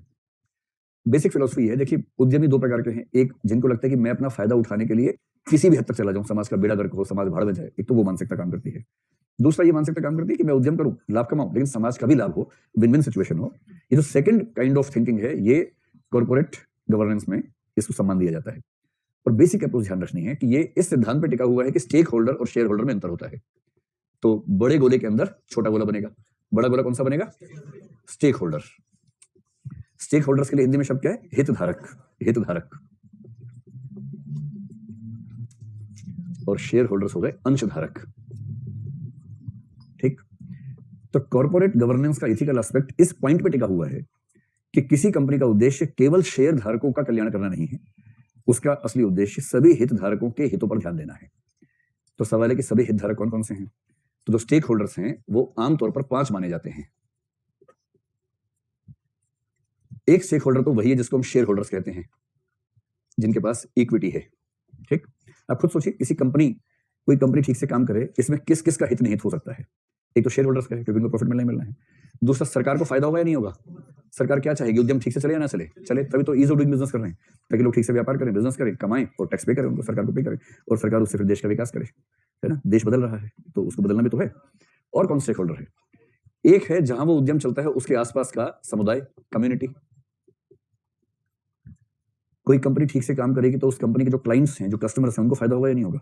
उसको भी होगा। तो नंबर 4 पर लिखिए कस्टमर्स या क्लाइंट्स, ग्राहक या सेवार्थी। सेवार्थी में जो अर्थी लगी है उस पर से ध्यान नहीं देना है, सेवार्थी है जो सेवा के अर्थ से आता है। और 5वां है एनवायरमेंट, पर्यावरण। वो बेचारा कुछ बोल नहीं पाता, इसमें थोड़ा ना कि उसका ध्यान नहीं देंगे, उस पर भी ध्यान देना होगा। एनवायरमेंट। ये 5 स्टेक होल्डर्स हैं। कम्युनिटी का मतलब सामान्यतः आसपास का समाज है, बड़ी सेंस में सोसाइटी को भी आप ले सकते हैं, लेकिन आमतौर पर कम्युनिटी शब्द का इस्तेमाल करते हैं। आप चाहें तो सोसाइटी भी साथ में लिख लें। अब आप ये बताएं कि इन सब को किसी कंपनी के अच्छे चलने से क्या क्या लाभ होने की उम्मीद होती है या क्या क्या लाभ उनको हो सकता है। तो शेयर होल्डर्स को कंपनी के ठीक चलने से लाभ होता है प्रॉफिट। प्रॉफिट के लिए एक शब्द होता है डिविडेंड। डिविडेंड को बोलते हैं लाभांश, कि लाभ का कितना हिस्सा उस शेयर के बदले उस व्यक्ति को मिला, वो डिविडेंड है। तो लाभ या लाभांश ये लालच है उस व्यक्ति का जिसने उस कंपनी की पूंजी में अपने धन का निवेश किया हुआ है। ठीक। सरकार को उससे क्या चाहिए? सरकार को टैक्स चाहिए। टैक्स मिलेगा तो सरकार अपने खर्चे पूरे करेगी और फिर डेवलपमेंट पे खर्चे बढ़ा सकेगी, जो अदरवाइज नहीं कर पाती है। कम्युनिटी या सोसाइटी को उससे क्या क्या चाहिए होता है? कम्युनिटी क्या चाहती है? समाज क्या चाहता है? फिर समाज को एक तो चाहिए रोजगार, क्योंकि जहां भी कोई कंपनी लगती है तो आसपास के लोग चाहते हैं कि उनके बच्चों को रोजगार मिल जाए कंपनी में। फिर वो कहते हैं कि ठीक है, अब हम बम नहीं फेंकेंगे, अब हम पत्थर नहीं फेंकेंगे, अब कंपनी चले तो हमें कोई दिक्कत नहीं है। वरना किसी डिस्टर्ब सोसाइटी में कंपनी चलाना मजाक थोड़ा ना होता है। बाकी लोग कहते हैं, चला के दिखाओ, और पहले कुछ नहीं बोलते हैं। जब तक भवन बन रहा है कोई कुछ नहीं बोलता है। जब सारा निवेश हो जाता है उसके बाद वो आना शुरू करते हैं कि ऐसे कैसे डालोगे, ताकि फंस जाए मामला। और उसके बाद अंत में क्या समझौता होता है? इससे अच्छा पहले ही बात मान लेनी चाहिए कि अगर आपने कहीं निवेश किया तो वहां के लोगों को बेनिफिट जब तक नहीं होगा वो क्यों आपका साथ देंगे, उसको बेनिफिट देना ही पड़ेगा। तो उनको रोजगार मिल जाए, और दूसरा क्या है, उनकी सांस्कृतिक जो स्थिति है उसमें कोई दिक्कत ना आए। तो सांस्कृतिक सुरक्षा, सामाजिक सांस्कृतिक सुरक्षा। देखिए, इस चीज से बहुत गंभीरता से गुजरने वाले शहर का नाम है गुरुग्राम। अभी राष्ट्रद्रोह हो जाता, बाल बाल बचे। गुरुग्राम गुरु द्रोणाचार्य का इलाका है, इसलिए उसे गुरुग्राम कहते हैं। तो एक फिल्म आई थी NH10, देखिए आप लोगों ने, जिसमें नायिका ने बहुत सारे गुंडे मवाली को पीट के अधमरा करके खत्म किया है। और नायिका का पति बैट से पीटता है बॉल को, तो नायिका भी अपने बैट से बहुत लोगों को पीट रही है। ठीक है, उसमें डायलॉग है। अच्छा, गुड़गांव आप जाएंगे ना, गुड़गांव एक ऐसा शहर, मतलब इंडिया में केस स्टडी है गुड़गांव। आप मुख्य रोड से जाएंगे तो आप कह सकते हैं कि भारत का न्यूयॉर्क है गुड़गांव। न्यूयॉर्क में जैसे बड़ी बड़ी बिल्डिंग्स, चमकदार बिल्डिंग्स हैं, बीच में से मेट्रो गुजर गई, यहाँ से कुछ और गुजर गया, और आप मतलब आंखें फट जाती है, देखिए बाप रे कैसा शहर है, ऐसी फीलिंग आती है वहां जाके। लेकिन वो एक पक्ष है उसका। गुड़गांव में आज से 20-25 साल पहले 1985 में राजीव गांधी पहली बार गुड़गांव गए, उसके बाद से कायाकल्प हुआ। तो राजीव गांधी का सपना था कि गुड़गांव को भारत का न्यूयॉर्क बना देना है, क्योंकि एयरपोर्ट के पास वही पड़ता है, दिल्ली एयरपोर्ट के पास। तो एक व्यक्ति जो DLF कंपनी का मालिक है, मिस्टर सिंह, शायद KP सिंह नाम है, उससे कहा कि यार इस शहर को बदलना है। उससे कहा बदल देंगे, आप बस पॉलिसीज बनाइए, बदलने को तैयार बैठे हैं। जमीनें खरीदी गई, बहुत बढ़िया बढ़िया उसका सेक्टरिंग की गई, सेक्टर्स बांटे गए, इंडस्ट्रियल सेक्टर, ये सेक्टर वो सेक्टर, और बीच में हाईवे शानदार, एकदम शहर का कायाकल्प हो गया। वो मुख्य सड़क के आसपास खेत थे पहले, जिनके खेत थे उनसे जमीन ले ली, ठीक ठाक रेट पे ली, ऐसे नहीं ली। अब जो आदमी खेती करके मूली बैंगन उगा रहा था, अचानक उसको पर एकड़ मिल गया 1 करोड़ रुपए। और एक दिन अचानक उसको पता लगा 70 करोड़ रुपए उसके अकाउंट में आ गए हैं। जितने वो अगले 7 पुश्ते मिलकर कमाती हैं उसकी मूली बैंगन बेच के, उतने पैसे एक साथ आ गए। अब वो पगला गया कि क्या करें पैसे का। तो घर में जितने मर्द थे उतनी बोलेरो घर में आ गई। एक तो बोलेरो या एंडीवर या टाटा सुमो चलती थी उस जमाने में, टाटा सुमो मतलब गुंडा गाड़ी बेसिकली कोई ऐसी, जिसमें बैठ के लगे कि डॉन निकल रहा है, ऐसी गाड़ियां आ गई। तो हर घर में उतनी गाड़ी जितने मर्द उस घर में रहते हैं। लुगाइयों के लिए नहीं आती, मर्दों के लिए आती है। हर मर्द पे एक गाड़ी, जिसके पीछे लिखा होता है गाड़ी जाट की, गाड़ी गुजर की, ऐसे लिखा होता है इसके पीछे, और साथ में मूंछ बनी होती है बड़ी सी। वो सब हो गया। अब पैसे खत्म ही नहीं हुए उसके बाद भी, अब क्या करें। तो थोड़ा सा पैसा डीजल के लिए चाहिए, उतना पैसा है ही। बाकी उन लोगों ने बड़ी बड़ी कोठियां खरीदी, अपनी शानदार सी कोठियां खरीदी, शहर के अंदर खरीद ली, गाड़ियां 5-6 हुई गई। उसके बाद भी पैसा खत्म नहीं हुआ। फिर वो बार-बार में जाने लगे, क्लब में जाने लगे, वहां से फिर वो फास्ट म्यूजिक आने लगा, बहुत सारा म्यूजिक बनाने लोगों के कंजम्पशन के लिए, कि वो शाम को डांस किस गाने पे करेंगे। तो फिर हनी सिंह पैदा होगा उसके लिए, और वो सारे जो फीचर्स हैं उसी से डेवलप होने शुरू हुए। जब ये डेवलपमेंट होता है ना, वैसे ही होता है। अब दिमाग था मध्यकाल का, और मध्यकाल का दिमाग चला गया शाम को पब में। इसलिए आप पाएंगे गुड़गांव में पब में रोज रात को झगड़ा हो जाता है। तो पब में जाने की एक तमीज भी होती है ना, कि पब में गए, डांस वांस कर रहे हैं, वहां लड़के हैं लड़कियां हैं, काफी मुक्त माहौल है, किंतु बदमाशी कोई नहीं करता, बदतमीजी कोई नहीं करता, क्योंकि उनका दिमाग इतना खुला होता है। अब उसमें 2-3 बैल आ गए हैं। वो बचपन से उन्होंने देखा है कि जो लड़की होती है पैर की जूती होती है, और आए हैं टाटा सुमो में, है मुस्टंडे 6x6 के, अंदर घुसे हैं। अब ये स्वाभाविक है कि वो एक आध ऐसी बदतमीजी करेंगे, फिर नायक बीच में आएगा कि तुमने ऐसे कैसे बोल दिया, वो नायक को पीटेंगे कस के, और नायक का मतलब खूनम खून कर देंगे उसको मार मार के। है नायक कोई भी हो सकता है, हो रही नहीं है। नायक किसी कंपनी में सॉफ्टवेयर का काम करने वाला बहुत प्यारा सा बच्चा है, जो इमोशनल इंटेलिजेंस में पीछे रह गया था, वो वाला बच्चा ये वही बच्चा है। वो पिटता है वहां जाके, फिर ये 3 लोग बाहर निकलते हैं, पुलिस आती है, ये सब वहां रोज कांड होते हैं इस तरह के। और उस फिल्म में एक डायलॉग था, बड़ा अच्छा सा डायलॉग था। उसमें एक आदमी उस स्मार्ट सी नायिका से, जो शहर की नायिका है, उसका पति भी शहर का नायक है, उससे कह रहा है कि मैडम ये जो आखिरी मॉल है ना गुड़गांव में, भारत का संविधान यहीं तक लागू होता है, इस मॉल के बाद संविधान लागू नहीं होता। फिर हमारा इलाका है, वहां खाप पंचायत लागू होती है, वहां संविधान लागू नहीं होता। मतलब कहानी ये कि एक लड़की है जिसने प्रेम विवाह किया, उसका भाई और भाई के दोस्त उसे ढूंढ रहे हैं, और लड़की मिल गई, उसका पति मिल गया, और वो उसकी हत्या करने के लिए जा रहे हैं। नायिका और नायिका का पति घूमने के लिए, तफरीह करने निकले हैं, छुट्टी है, बाई चांस कार वहां खराब हुई, पता नहीं क्या हुआ, नायिका नीचे उतरी गाड़ी से देखने के लिए, तो सामने हत्या का सीन उसे देख लिया। अब हत्या करने वाले सोचने की ये तो गवाह छूट गया, इसे भी ढूंढ लेते हैं।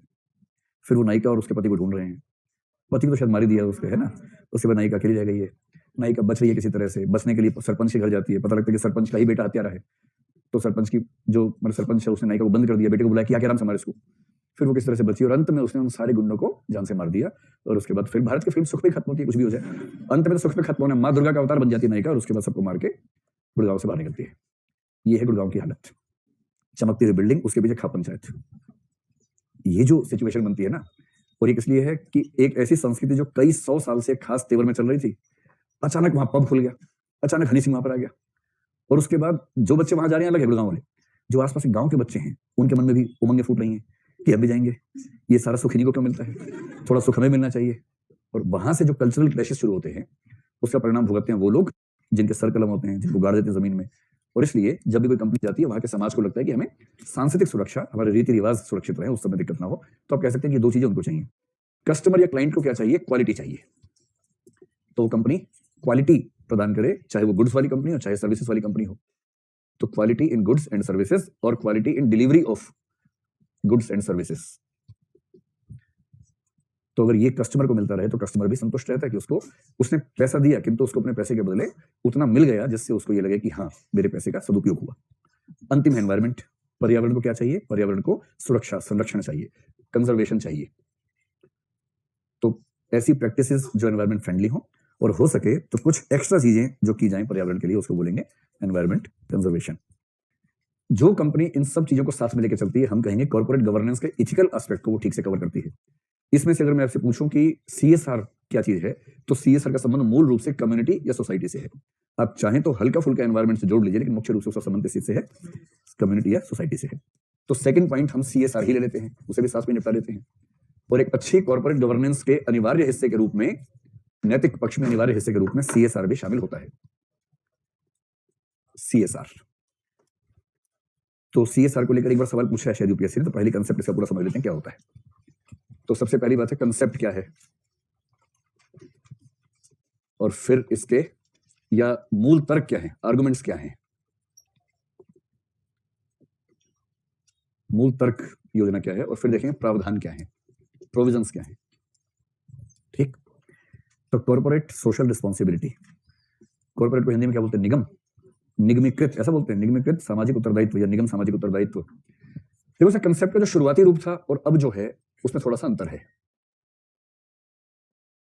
आरंभिक रूप इसका यह था कि वॉलंटरी लेवल पर, स्वैच्छिक रूप से अगर कोई कंपनी ये महसूस करे कि उसको अपनी जिम्मेदारी के रूप में समाज के पक्ष में कुछ कदम उठाने चाहिए, तो शुरू में बोलते थे कि कॉर्पोरेट की जो स्वैच्छिक जिम्मेदारी है, अपने समाज की बेहतरी में कंपनी की भी भूमिका बनती है। अगर ये भाव किसी कंपनी के मन में है, अपने आप है भाई, चॉइस है, कंपल्सरी नहीं है, ये नियम नहीं है, कानून नहीं है।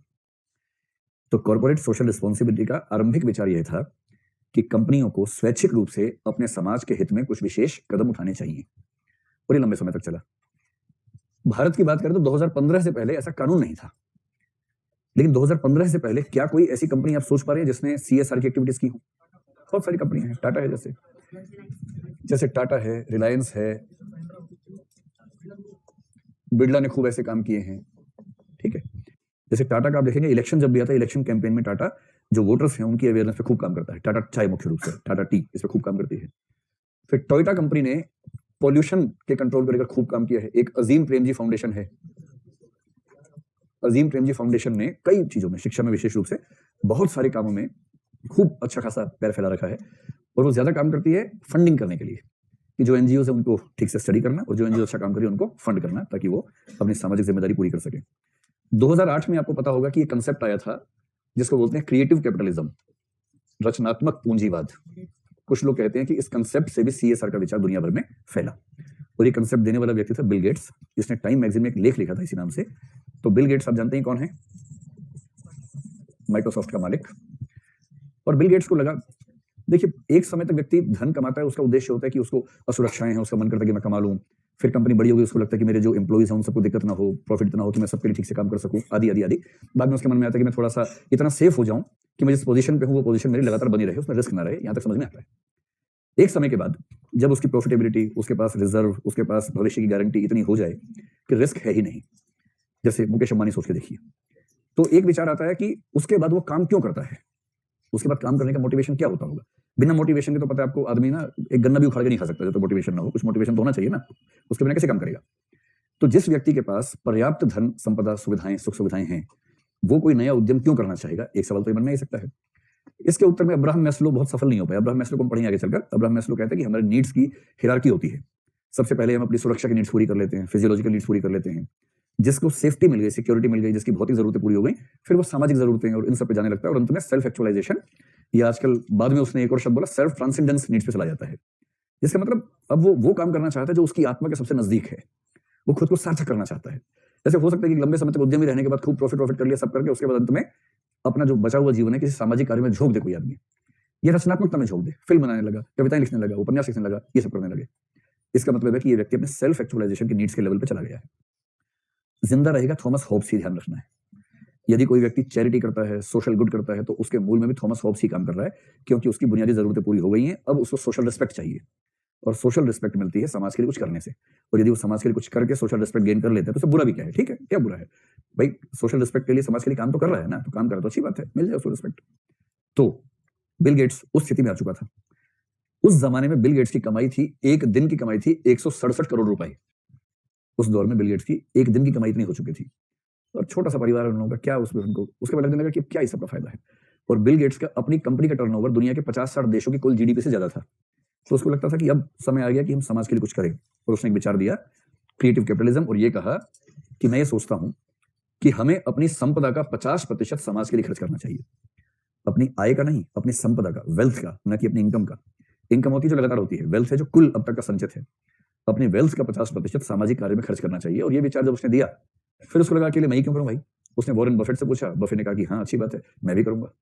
फिर ये दोनों गए मार्क जुकरबर्ग के पास, वो छोटा सा बच्चा, उसमें कमाना शुरू किया था उसने, उससे कहा, तो वो ग्रे टी शर्ट पहन के बैठा हुआ था, क्योंकि उसके पास वही है, वही पहनता है हमेशा। तो उससे फिर पूछा गया, छोटा सा बच्चा, लेकिन उसने कहा कि आपका आइडिया बहुत अच्छा है, मैं अभी से इसमें कूद जाता हूँ आपके साथ, और अपने 50% वेल्थ को खर्च करूंगा इसमें। ये विचार इतना पॉपुलर हो गया कि उसके बाद दुनिया भर में बात आने लगी कि भाई कॉर्पोरेट्स का सही तरीका ये है, खूब कमाओ, क्योंकि आपके पास कमाने की क्षमता है, आपके पास बिजनेस सेंस है, अपने आइडियाज लाओ, इनोवेशन करो, स्टार्टअप करो और जम के कमाओ। लेकिन कमाने के बाद ये कोशिश करो कि उस लाभ पर केवल आपका हक नहीं बनता, उस लाभ पर समाज का भी हक बनता है। हाँ, इतनी चॉइस है। एक तरीका क्या है, आपने टैक्स पे कर दिया आपने, उसके बाद मेरी क्या जिम्मेदारी है? टैक्स तो पे कर दिया। एक है कि टैक्स पे करने के बाद भी मेरी जिम्मेदारी बनती है, पर मैं चूज करूंगा कि मैं समाज में किसके हित में काम करूं। अब उनकी फाउंडेशन है, मिलिंडा गेट फाउंडेशन है, दुनिया भर के गरीब देशों में, अफ्रीका में, भारत में, वो जाके चूज करते हैं कि कौन से सामाजिक कार्य में धन का निवेश करना है, उसमें पैसा खर्च करते हैं। इसके बदले उन्हें क्या मिलेगा? संतोष मिलेगा, सेटिस्फेक्शन मिलेगा। उस सेटिस्फेक्शन की कीमत तो है ही। वहां भी थॉमस हॉब्स तो आ जाएगा बीच में झंडा लेके कि देखो अल्टीमेटली वही है। तो ये जो कंसेप्ट आया, उसके बाद से दुनिया भर में दबाव बढ़ गया। यूपीएससी ने निबंध पूछा 2009 या 10 में कि परंपरागत भारतीय परोपकारिता से गेट्स बफे मॉडल तक, और उसके बाद एक लंबा सा वाक्य था। इसका मतलब था कि चैरिटी के बदलते हुए रूप क्या क्या हो सकते हैं। ये निबंध यूपीएससी ने पूछ लिया। तब भारत सरकार को भी लगा कि अब हमें भी ऐसा करना चाहिए। और मजे की बात है कि बिल गेट्स और वॉरेन बफे भारत भी आए, चीन भी गए, भारत भी आए। इनको लगा कि हमें क्यों करें, दुनिया भर के उद्यमी करेंगे। भारत में एक बड़ी मीटिंग में सारे उद्यमी पहुंचे उनकी बात सुनने के लिए। इन दोनों ने कहा कि देखिए, आपका देश तो भामाशाह का देश है, आपका देश तो ये देश है, कर्ण का देश है, राजा बलि का देश है, आपका देश तो शिवी का देश है, फलाने का देश है, हरिश्चंद्र का देश है। सारी बातें हुई, और फिर कहा कि हमने विचार किया कि अपनी संपदा का 50% हम समाज के काम में दें, और हमें उम्मीद है कि आप भी साथ देंगे। तो भारत के उद्यमी बोले कि हाँ, अब चलिए हम देखते, थोड़ा सा सोच के आते हैं। फिर वो चले गए, यहाँ के लोग गए नहीं पीछे पीछे। तो उन्होंने कहा नहीं, भारतीय संस्कृति अलग तरीके से काम करती है, हम अपने तरीके से काम नहीं करेंगे। जहां फंसते संस्कृति बीच में लेके आ जाते हैं। तो यहां से किसी ने उनको भाव नहीं दिया, सरकार को भी खराब लगा।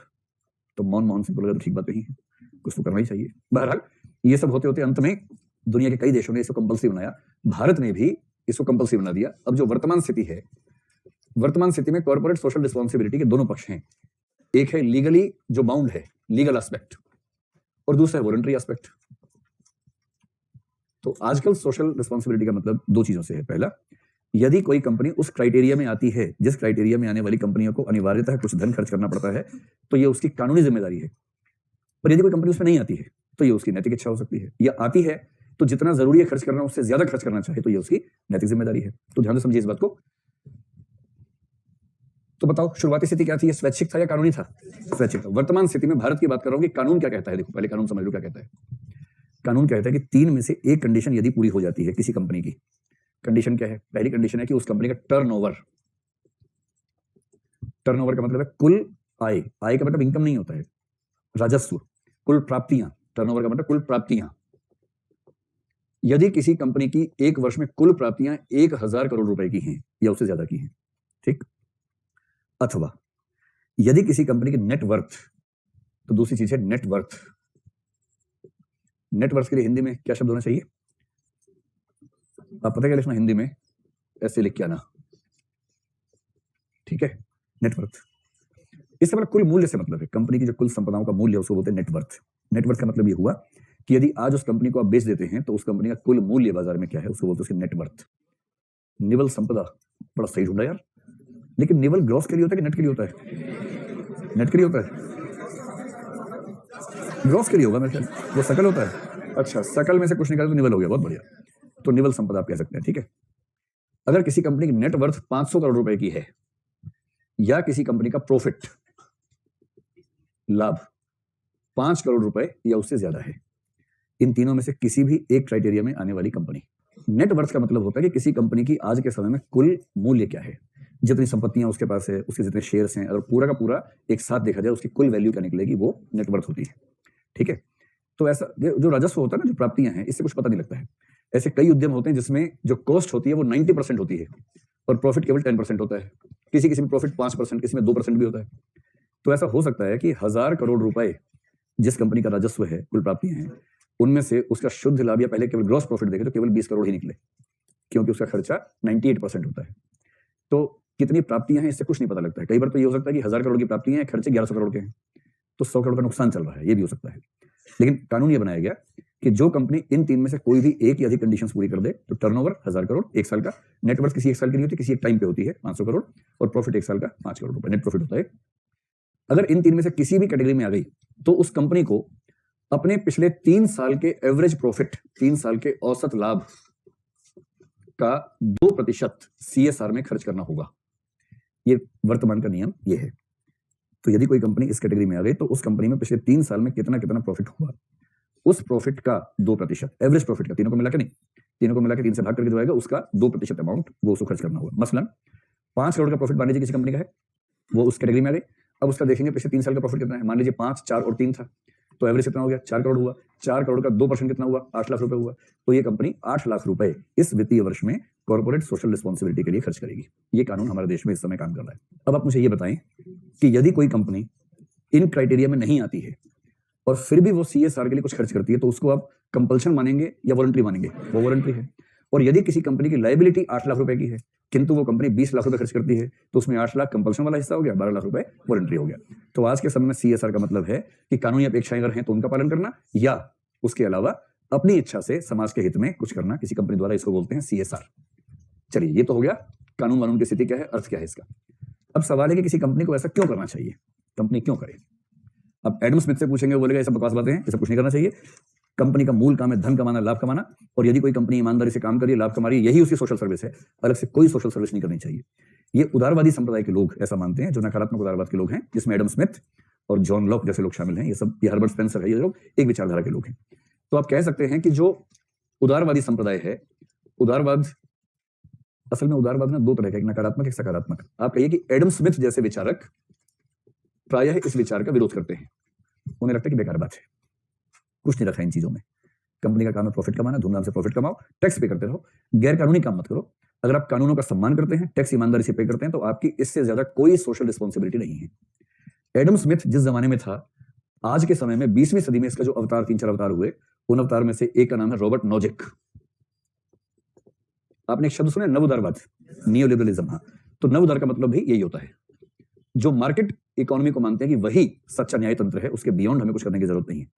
आप मार्केट में टिके हुए हैं, काम ठीक से कर रहे हैं, समाज को इसी से प्रॉफिट हो रहा है, अलग से प्रॉफिट देने की जरूरत आपको नहीं है, आप अपना काम कीजिए।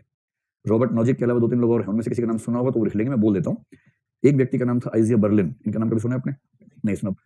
फिर एक व्यक्ति था हेयक नाम का व्यक्ति है, पोल साइंस के लोग बताएं क्या नाम है उसका पूरा? F.A. हेयक उसका नाम है पूरा, F.A. हेयक। नहीं सुना? मटियाव, सोई मटियाव। एक बड़ा अच्छा सा नाम था जिसको नोबेल प्राइज मिला था शायद, मैं उसका नाम थोड़ा सा मिस कर रहा हूँ अभी। आप में से पॉलिटिकल साइंस के लोग कौन कौन हाथ खड़ा करें? अब तो हाथ ही खड़ा करेंगे। इस समय रिस्क है, इस समय खतरा है, गहरा खतरा है। कौन अपनी मौत को दावत दे? सुकरात, बताओ, तुम बताओ। चलो, इस विचारधारा में 4 विचारक थे, चौथा जो कि बहुत महत्वपूर्ण व्यक्ति था, वैसे मुझे उसका नाम अभी याद आ गया है, फिर भी एक बार आप चाहें तो बोल लीजिए। उसका नाम है मिल्टन फ्राइडमैन या फ्रीडमैन। इसका नाम आप नोट कर लीजिए, कहीं ना कहीं काम आ जाएगा। मिल्टन फ्रीडमैन, और मेरे ख्याल से इसको नोबेल प्राइज मिला है, शायद नोजिक को भी मिला है, ये दोनों बहुत प्रसिद्ध चिंतक हैं। तो जब आप कहें कि CSR बुरा विचार है, तो आप कहें कि CSR का विरोध करना जिन विचारकों का तरीका है उसमें एडम स्मिथ जैसे उदारवादी और मिल्टन फ्रीडमैन और रॉबर्ट नोजिक जैसे नव उदारवादी शामिल हैं। इनका मानना है कि यदि कोई कंपनी कानूनों का सम्मान करती है और टैक्स ईमानदारी से पे करती है, यही उसकी सामाजिक उत्तरदायित्व है, इसके बियॉन्ड उसका कोई सामाजिक उत्तरदायित्व नहीं होता है। पहली बात समझ में आ रही? अच्छा, अब हम इसके विपरीत आ जाना है। इसके विपरीत कौन सी थ्योरी काम करती है? इसके क्या बात है, मतलब नाम फिर से बोल दूं या इनका काम फिर से बोल दूं? इन लोगों का मानना है कि CSR जैसे विचार निरर्थक हैं यदि कोई कंपनी दो काम ठीक से कर रही है। पहला, कानूनों का पालन ठीक से कर रही है, और दूसरा, जो टैक्स है वो ठीक से पे कर रही है, तो उसे अलग से कोई सामाजिक उत्तरदायित्व नहीं निभाना चाहिए। यही उसकी सामाजिक उत्तरदायित्व है, उसके बियॉन्ड कोई जवाबदेही नहीं बनती है। ठीक है, ये प्योर मार्केट इकोनॉमी का समर्थक है। इनका मानना है कि मार्केट इज द बेस्ट जज ऑफ सोशल रिवार्ड, सामाजिक लाभ हानि का बेस्ट जज बाजार ही है। अब इसके पक्ष में क्या आर्गुमेंट्स हैं और इसके पक्ष में कौन कौन लोग आ सकते हैं?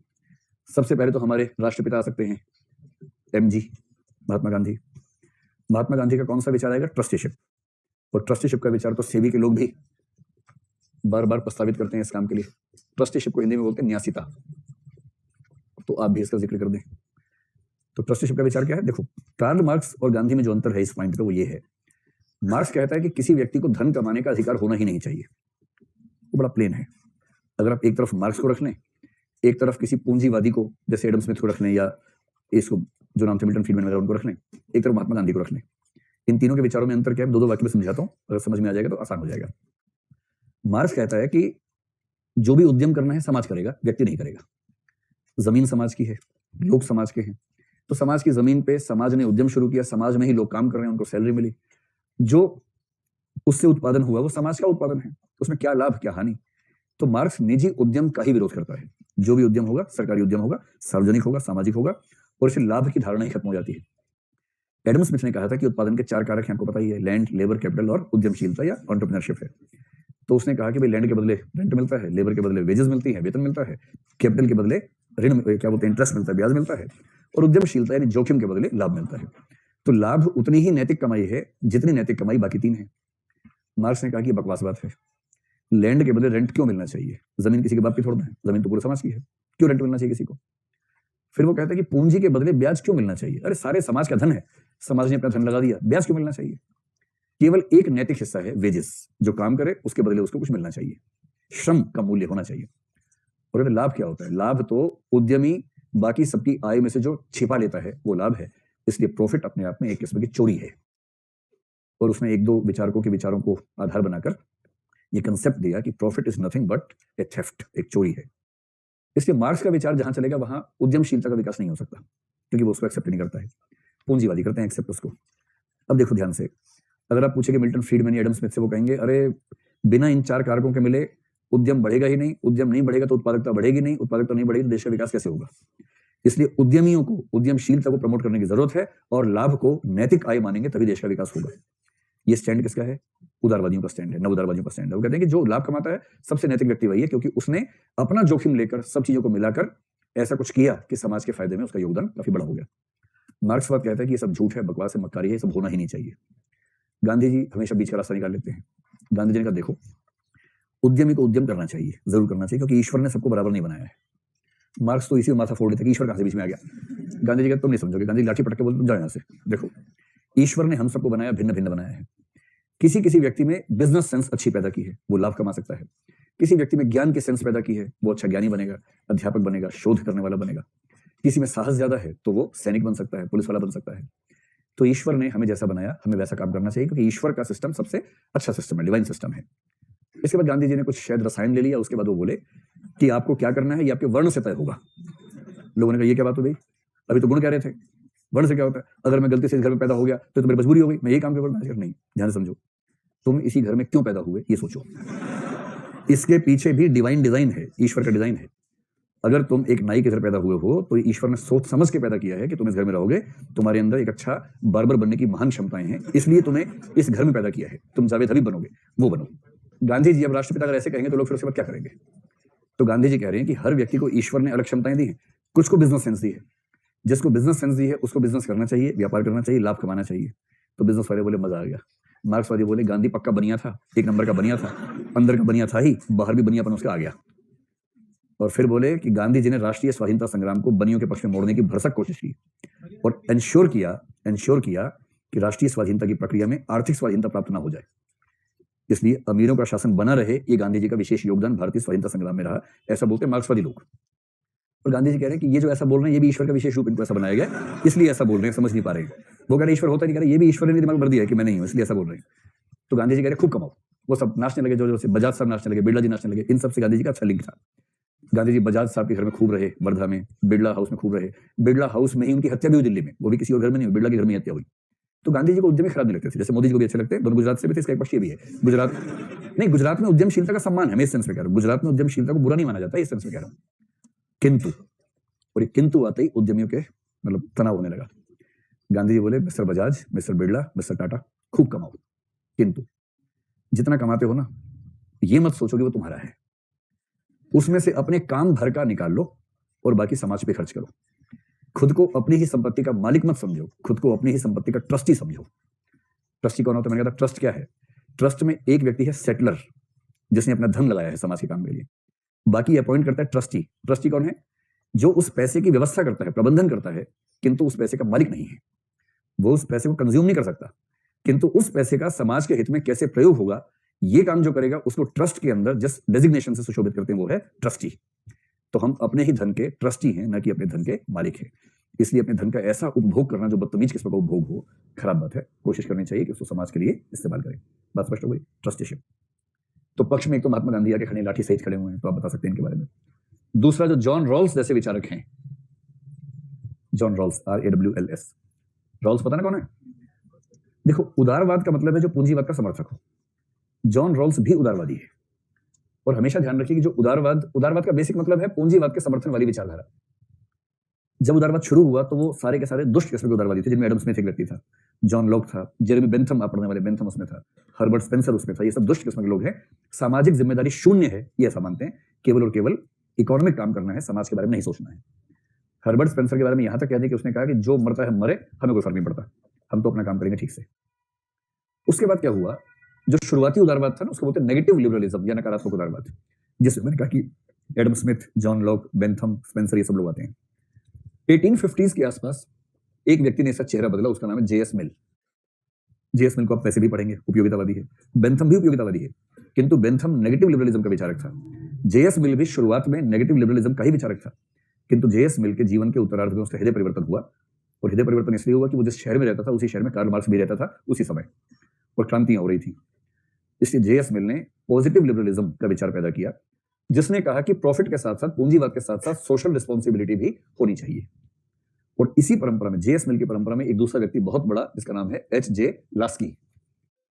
यह हुआ 20वीं शताब्दी में। JS मिल 19th सेंचुरी में हुआ, इंग्लैंड में दोनों हुए। तो लास्की ने और JS मिल ने शब्द का इस्तेमाल किया हो या ना किया हो, किंतु वेलफेयर स्टेट का विचार बेसिकली इन्हीं लोगों की ब्रेन से निकला है। कल्याणकारी राज्य की धारणा यहीं से निकली है। और वेलफेयर स्टेट का मतलब ही है कि अब आप ये मानने लगे हैं कि केवल पूंजीवाद से काम नहीं चलेगा, वंचित वर्गों को मुख्य धारा में लाने का प्रयास भी करना होगा। 1940-45 के बाद, दूसरे विश्व युद्ध के बाद, विशेष रूप से नेगेटिव लिबरलिज्म की नई शाखा आई, जिसको बोलते हैं नव उदारवाद, जिसमें 4 लोग मैंने आपको बताया ना। इसलिए FA हेयक हो, आइजिया बर्लिन हो, मिल्टन फ्रीडमैन हो, या फिर रॉबर्ट नॉजिक हो, ये चारों लोग बेसिकली एडम स्मिथ, बेंथम और स्पेंसर और जॉन लॉक, 3 शताब्दी के अंतर के बावजूद इनकी खोपड़ी एक जैसी है, शुद्ध मुनाफा, इसके अलावा कुछ नहीं। और इसके खिलाफ जो दूसरी परंपरा थी, उस दूसरी परंपरा का नाम पड़ा समतावाद, इगैलिटेरियनिज्म। और समतावाद में जो 2 लोग सबसे प्रसिद्ध, मैंने बताया था एक बार आपको, उनमें से एक का नाम है जॉन रॉल्स और एक का नाम था CB मैकफरसन। तो मैं आपको लिंक एस्टेब्लिश कर रहा हूं कि जब भी आपको इकोनॉमिक्स की बात करनी है तो आप JS मिल को, लास्की को और रॉल्स को एक परंपरा के प्रगतिशील लोगों में रख सकते हैं। अगर आपने इकोनॉमिक्स पढ़ा हो तो एक तरफ एडम स्मिथ आता है, एक तरफ कीन्स आता है। तो जो कीन्स वाली अप्रोच है, वो अप्रोच, ये अप्रोच है जिसमें JS मिल वगैरह सब आता है, तो आप कीन्स का नाम भी इसमें मेंशन कर सकते हैं। तो इकोनॉमिक्स में एक पूरी धारा है जो कीन्स, JS मिल, लेटर JS मिल, शुरुआत वाला नहीं, लास्की और फिर जॉन रॉल्स, CB मैकफरसन, इसकी धारा है। तो आप इन 5 का नाम मुक्त भाव से इस्तेमाल करें जब भी आपको वेलफेयर इकोनॉमिक्स की बात करनी हो। और इसके बाद ये 2 नाम लिखने हो तो अमर्त्य सेन का लिखिए, जॉन ड्रीस का लिखिए, और जो बनर्जी साहब अभी जीत गए नोबेल प्राइज, अभिजीत बनर्जी नाम है ना, उनका नाम लिखिए। ये सब लोग उसी धारा के लोग हैं। जिनका मानना है कि अच्छी इकोनॉमिक्स इंक्लूसिव होती है, समाज को साथ लेके चलती है, मुख्य धारा में सबको शामिल करती है। और दूसरी तरफ वो है जिनका मानना है कि इकोनॉमिक्स का मतलब केवल प्रॉफिट है। तो अगर मैं आपसे ये कहूं कि जॉन रॉल्स जैसे लोग इसके पक्ष में तर्क देते हैं, तो बात समझ में आ रही है। अगर यहाँ पर मैं लास्की लिख दूं, जे.एस. मिल लिख दूं या अमर्त्य सेन लिख दूं, इसमें कोई दिक्कत है? ये सारे लोग एक ही हैं, तो अमर्त्य सेन का नाम लिख दो। कुछ स्वदेशी लोग भी होने चाहिए, भारत माता जिंदाबाद, अमर्त्य सेन भी इस परंपरा में है। और इन सब लोगों के पास बहुत सारे तर्क हैं, जिन तर्कों की मदद से समझाते हैं कि CSR क्यों होना चाहिए। अब जब आप इनके तर्क लिखेंगे तो मैं तर्क एक दो आपको बता रहा हूं, आप इनमें से किसी का नाम लेके वो तर्क बता दीजिएगा, क्योंकि सबने इन तर्कों पर अपनी अंडरस्टैंडिंग रखी है, एक जैसी बात सब करते हैं। तर्क मैंने आपको मूल रूप से दिया था। पहला तर्क यह है कि कोई उद्यम तब तक चल ही नहीं पाएगा जब तक समाज की सहमति शामिल नहीं होगी। तो समाज की सहमति से ही उद्यम लाभकारी हो पाता है।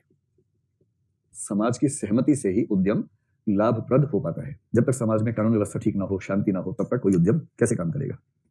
ठीक है, तो इसका मतलब यह हुआ कि हमें यह मान के चलना पड़ेगा कि लाभ तब होगा जब समाज सहमत होगा, इसलिए समाज के प्रति जिम्मेदारी हमारी बनी जाती है। एक बात तो ये हुई। ये बात हम केवल समाज की कर रहे हैं या और पक्ष भी इसमें आ जाएंगे? सरकार भी शामिल होनी चाहिए, पर्यावरण भी हमें पक्ष मिलना चाहिए। तो पर्यावरण, उचित पर्यावरण में ही उद्यम पनप सकेगा, इसलिए उसको बनाए रखने की जिम्मेदारी हमारी भी बनेगी। जैसे आप जानते हैं कि बहुत सारी फैक्ट्रियां वहीं लग सकती हैं जहां पानी जो अंडरग्राउंड वाटर है ठीक ठाक होना चाहिए।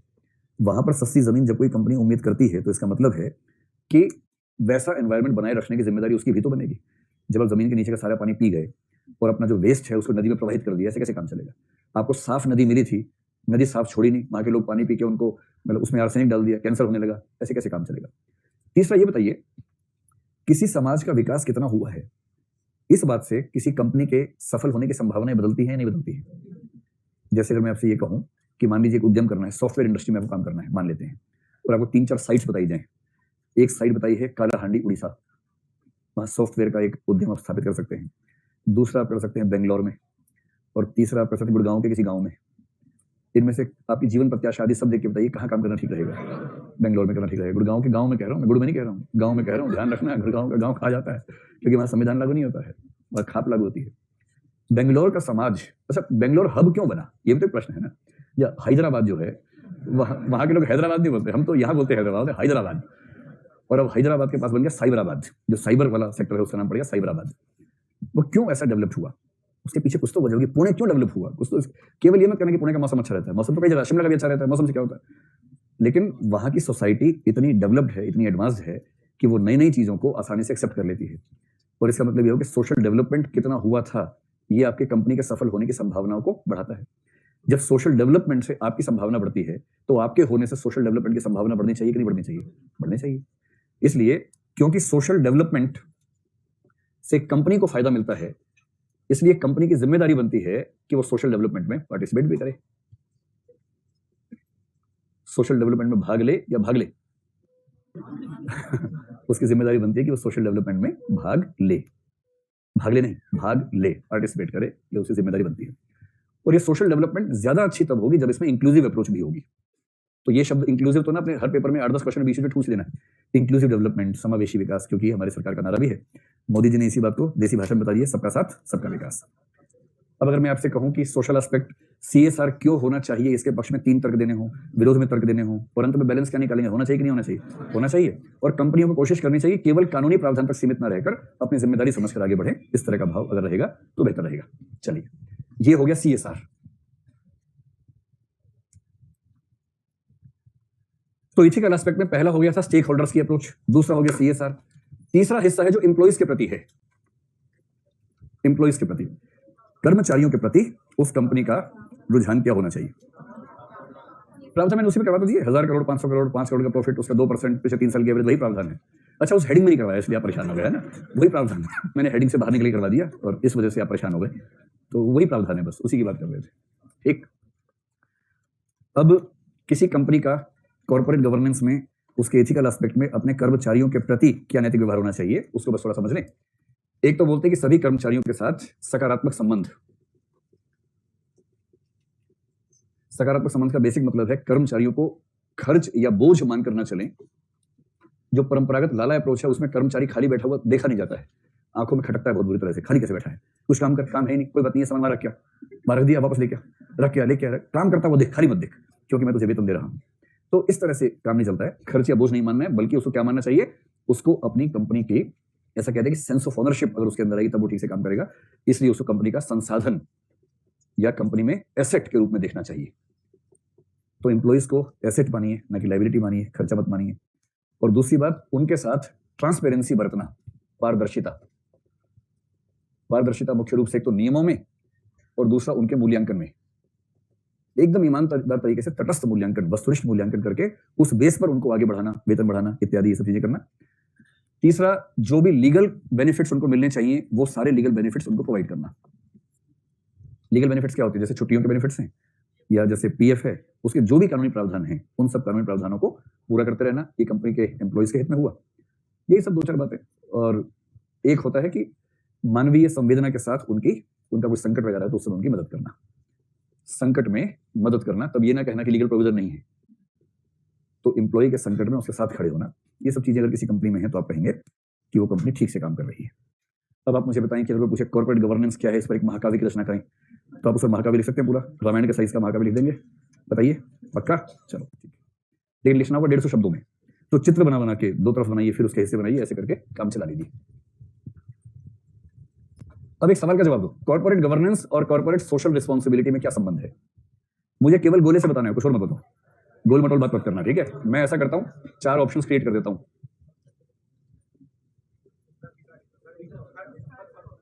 पहले में दोनों गोले अलग अलग, दूसरे में गोला काटता हुआ गोला, तीसरा गोले में गोला, चौथा एक ही गोला। आप में से कितने लोग मानते हैं कि पहला रिश्ता बनेगा? ये रिश्ता ठीक नहीं है। दूसरा आमतौर पर ठीक निकलता है।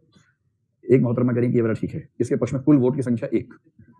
तीसरे के पक्ष में, इसके पक्ष में देखिए कुछ तो ऐसे वोट है, कुछ ऐसे वोट है, हिलते हुए वोट भी आए हैं। उधर एक भाई साहब हिलता हुआ वोट दे रहे हैं इसमें कि मेरे वोट को अलग से काउंट किया जाए। तो करीब 50 वोट इसके पक्ष में और चौथे के पक्ष में। तो इसका मतलब कुल 500 में से 51 जिंदा लोग बैठे हैं और बाकी क्या है? पारमार्थिक लोग बैठे हैं। वो एक लोक में होकर भी मुक्त हैं, जीवन मुक्त लोग बैठे हैं। चलिए ठीक है, बहुमत की राय आमतौर पर सही होती है। मेरा मानना वही है जो 50 लोग मान रहे हैं। मैं किस मुंह से 50 के खिलाफ जा सकता हूं?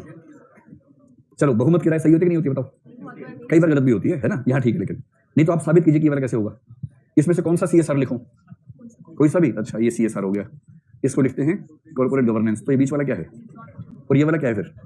तो ऐसी कॉर्पोरेट सोशल रिस्पॉन्सिबिलिटी बताइए जो कॉर्पोरेट गवर्नेंस का हिस्सा नहीं है। अच्छा, जिन 50 लोगों ने ये वाला बताया, इसमें ये बताएं कि बड़ा गोला कौन सा है?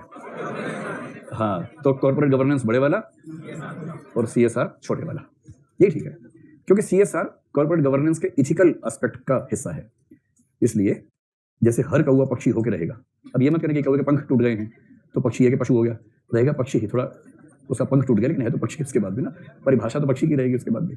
चलिए जल्दी से 2 हेडिंग बनाइए। अच्छा, एक एक करके बनाओ, पहले ही बना लो। 2 एक साथ कैसे बनाएंगे? अगर कोई पूछे भारत में कॉर्पोरेट गवर्नेंस की क्या स्थिति है, भारत में CG की स्थिति, छत्तीसगढ़ वाले ध्यान रखना है, कॉर्पोरेट गवर्नेंस है। कहीं सोचे कि मिट्टी की सुगंध आने लगे कि हमारे राज्य के बारे में सवाल आया है। भारत में कॉर्पोरेट गवर्नेंस या कॉर्पोरेट शासन की स्थिति प्राइवेट सेक्टर में क्या है, अगर ये आपसे पूछ लें तो 2-3 बातें बता देना। सबसे पहले बताना इसका लीगल पक्ष क्या है, फिर आप बता सकते हैं इसमें कौन कौन सी कमेटीज का गठन हुआ है, और तीसरा आप कह सकते हैं कि अभी कुछ प्रावधान इसके चाहें तो बताएं, या अगर सुझाव कुछ देना चाहें तो क्या सुझाव देना चाहेंगे। कम से कम 150 शब्द लिखने के लायक मसाला आपके पास होना चाहिए कि भारत में इसकी स्थिति क्या है। तो सबसे पहले आप बताना कि 1988 में भारत सरकार ने सेबी की स्थापना की। ठीक, सेबी की स्थापना, क्योंकि आपको पता है कि उस समय जो सरकार चल रही थी ना वो कांग्रेस की सरकार थी, और उस समय ना हमारा खजाना ऑलमोस्ट शून्य होने लगा था। आर्थिक सुधार बहुत जरूरी समझ में आने लगे थे, तो ये लग गया था कि बहुत समय तक चल नहीं पाएगा। तो आर्थिक सुधारों की प्रक्रिया में सेबी की स्थापना एक बड़ा कदम माना जाता है। मनमोहन सिंह उस समय काफी प्रसिद्ध व्यक्ति थे, RBI संभालने का उनका अनुभव था। फिर 1988 के बाद चीजें बहुत तेजी से बदली। राजीव गांधी 1989 में इलेक्शन हार गए तो VP सिंह इलेक्शन जीत गए। VP सिंह ने कहा कि बोफोर्स से भ्रष्टाचार किया राजीव गांधी ने, तो जनता ने उनको वोट नहीं दिया, फिर राजीव गांधी को VP सिंह को दिया। और बोफोर्स में कुल भ्रष्टाचार 64 करोड़ का था, जितना आजकल नेता लोग एक दिन में निपटा देते हैं उतना पैसा। तो और उस इलेक्शन में वोट मांगे गए इस बात पर कि बोफोर्स में दम नहीं है, जब पाकिस्तान से युद्ध होगा तो हमारी तोपे गोले पहुंचेंगे नहीं वहां तक। और उसी समय एक व्यक्ति को प्रधानमंत्री बने, देवीलाल, वो हमारे राज्य से थे। उन्होंने पब्लिक स्पीच में बताया लोगों को, मैंने भी स्पीच सुनी अपने कान से, उस स्पीच में था, मैं भी ऑडियंस में था। बोले कि जो पंजाब से पानी आता है ना, पहले उससे बिजली निकाल लेते हैं। बिना ताकत वाला पानी हरियाणा के बच्चे पी रहे हैं, और अगर ऐसा पानी हमारे बच्चे पिएंगे तो हमारे राज्य का विकास कैसे होगा। तो ये कहे कि जीते और भारत के प्रधानमंत्री बने। बहुत रोचक बात है कि वो प्रधानमंत्री जिस तरह से बने थे ना, कभी उसकी कहानी पढ़िएगा, इतना रोचक मामला है कि वो लोग सुनकर ना गिर जाते हैं नीचे जमीन पे, कैसे बने थे प्रधानमंत्री। बहरहाल बन गए, 2 साल सरकार चली, उसके बाद सरकार गिर गई, कांग्रेस ने गिरा दी, उनके समर्थन से चल रही थी। 91 में इलेक्शन हुए। 91 बड़ा क्रूशियल ईयर है। इलेक्शन 3 चरणों में हुए, 2 चरण में कांग्रेस हार रही थी। तीसरे चरण के प्रचार में राजीव गांधी का देहांत हो गया, बम विस्फोट हुआ 21 मई 1991 को चेन्नई के पास, और उनके टुकड़े टुकड़े हो गए। इससे लहर पैदा हुई। थर्ड फेज में कांग्रेस को खूब वोट मिल गए और कांग्रेस जो हार रही थी अचानक जीत गई। लेकिन राजीव गांधी थे नहीं, सोनिया गांधी ने तय किया पॉलिटिक्स में आऊंगी नहीं, राहुल छोटा था, मतलब उस समय वो उम्र में भी छोटा था, देह में भी छोटा था उस समय।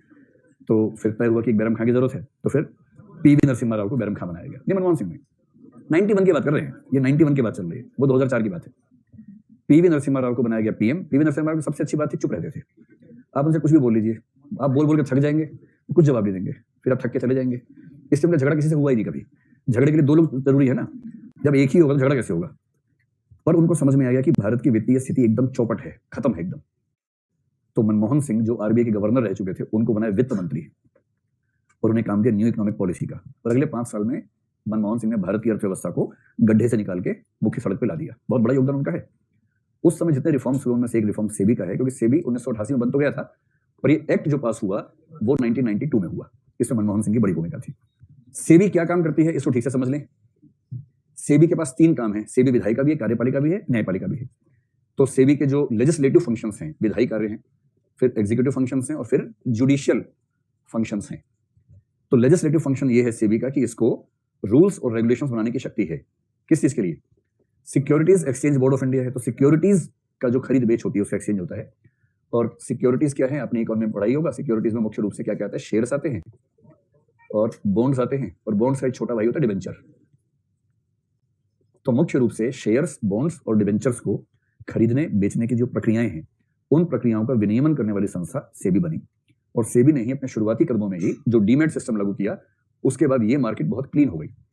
अब जैसे बड़ा सिंपल हो गया है, जिसके पास काला पैसा होगा वो प्रॉपर्टी में निवेश करता है, एक सामान्य नियम है। क्योंकि प्रॉपर्टी की भारत की स्थिति आमतौर पर यह है कि उसमें 40-50% पैसा लगता है कैश में, यानी कि ब्लैक मनी, और बाकी 50% लगता है व्हाइट में, जो बैंक से लोन ले लेते हैं। शेयर्स की दुनिया में 100% पैसा व्हाइट ही लगता है, क्योंकि डीमैट अकाउंट्स हैं, सारा बैंक के थ्रू होना है। आप कैश में शेयर खरीद ही नहीं सकते, वो संभव ही नहीं बचा है। और इसका मतलब ये हो कि जो भी व्यक्ति अपना ईमानदारी का पैसा खर्च करना चाहेगा वो शेयर्स, डिबेंचर्स, बॉन्ड्स, इन सब में खर्च करेगा। जिसके पास काला पैसा है वो जमीन में लगाएगा, खेत में लगाएगा, बिल्डिंग में लगाएगा। और भारत सरकार की टेढ़ी निगाह प्रॉपर्टी मार्केट पे इस समय है। पिछले 5 साल में प्रॉपर्टी मार्केट जो बैंड बजा हुआ है, उतना बैंड पिछले 20-25-30 साल में कभी नहीं बजा था। ये दरअसल अच्छा ही बजा हुआ है, बहुत बुरा नहीं है, ये अच्छा ही बजा हुआ है। क्योंकि प्रॉपर्टी के रेट्स अननेसेसरीली बहुत हाई चले गए थे। वो नीड बेस्ड थे ही नहीं।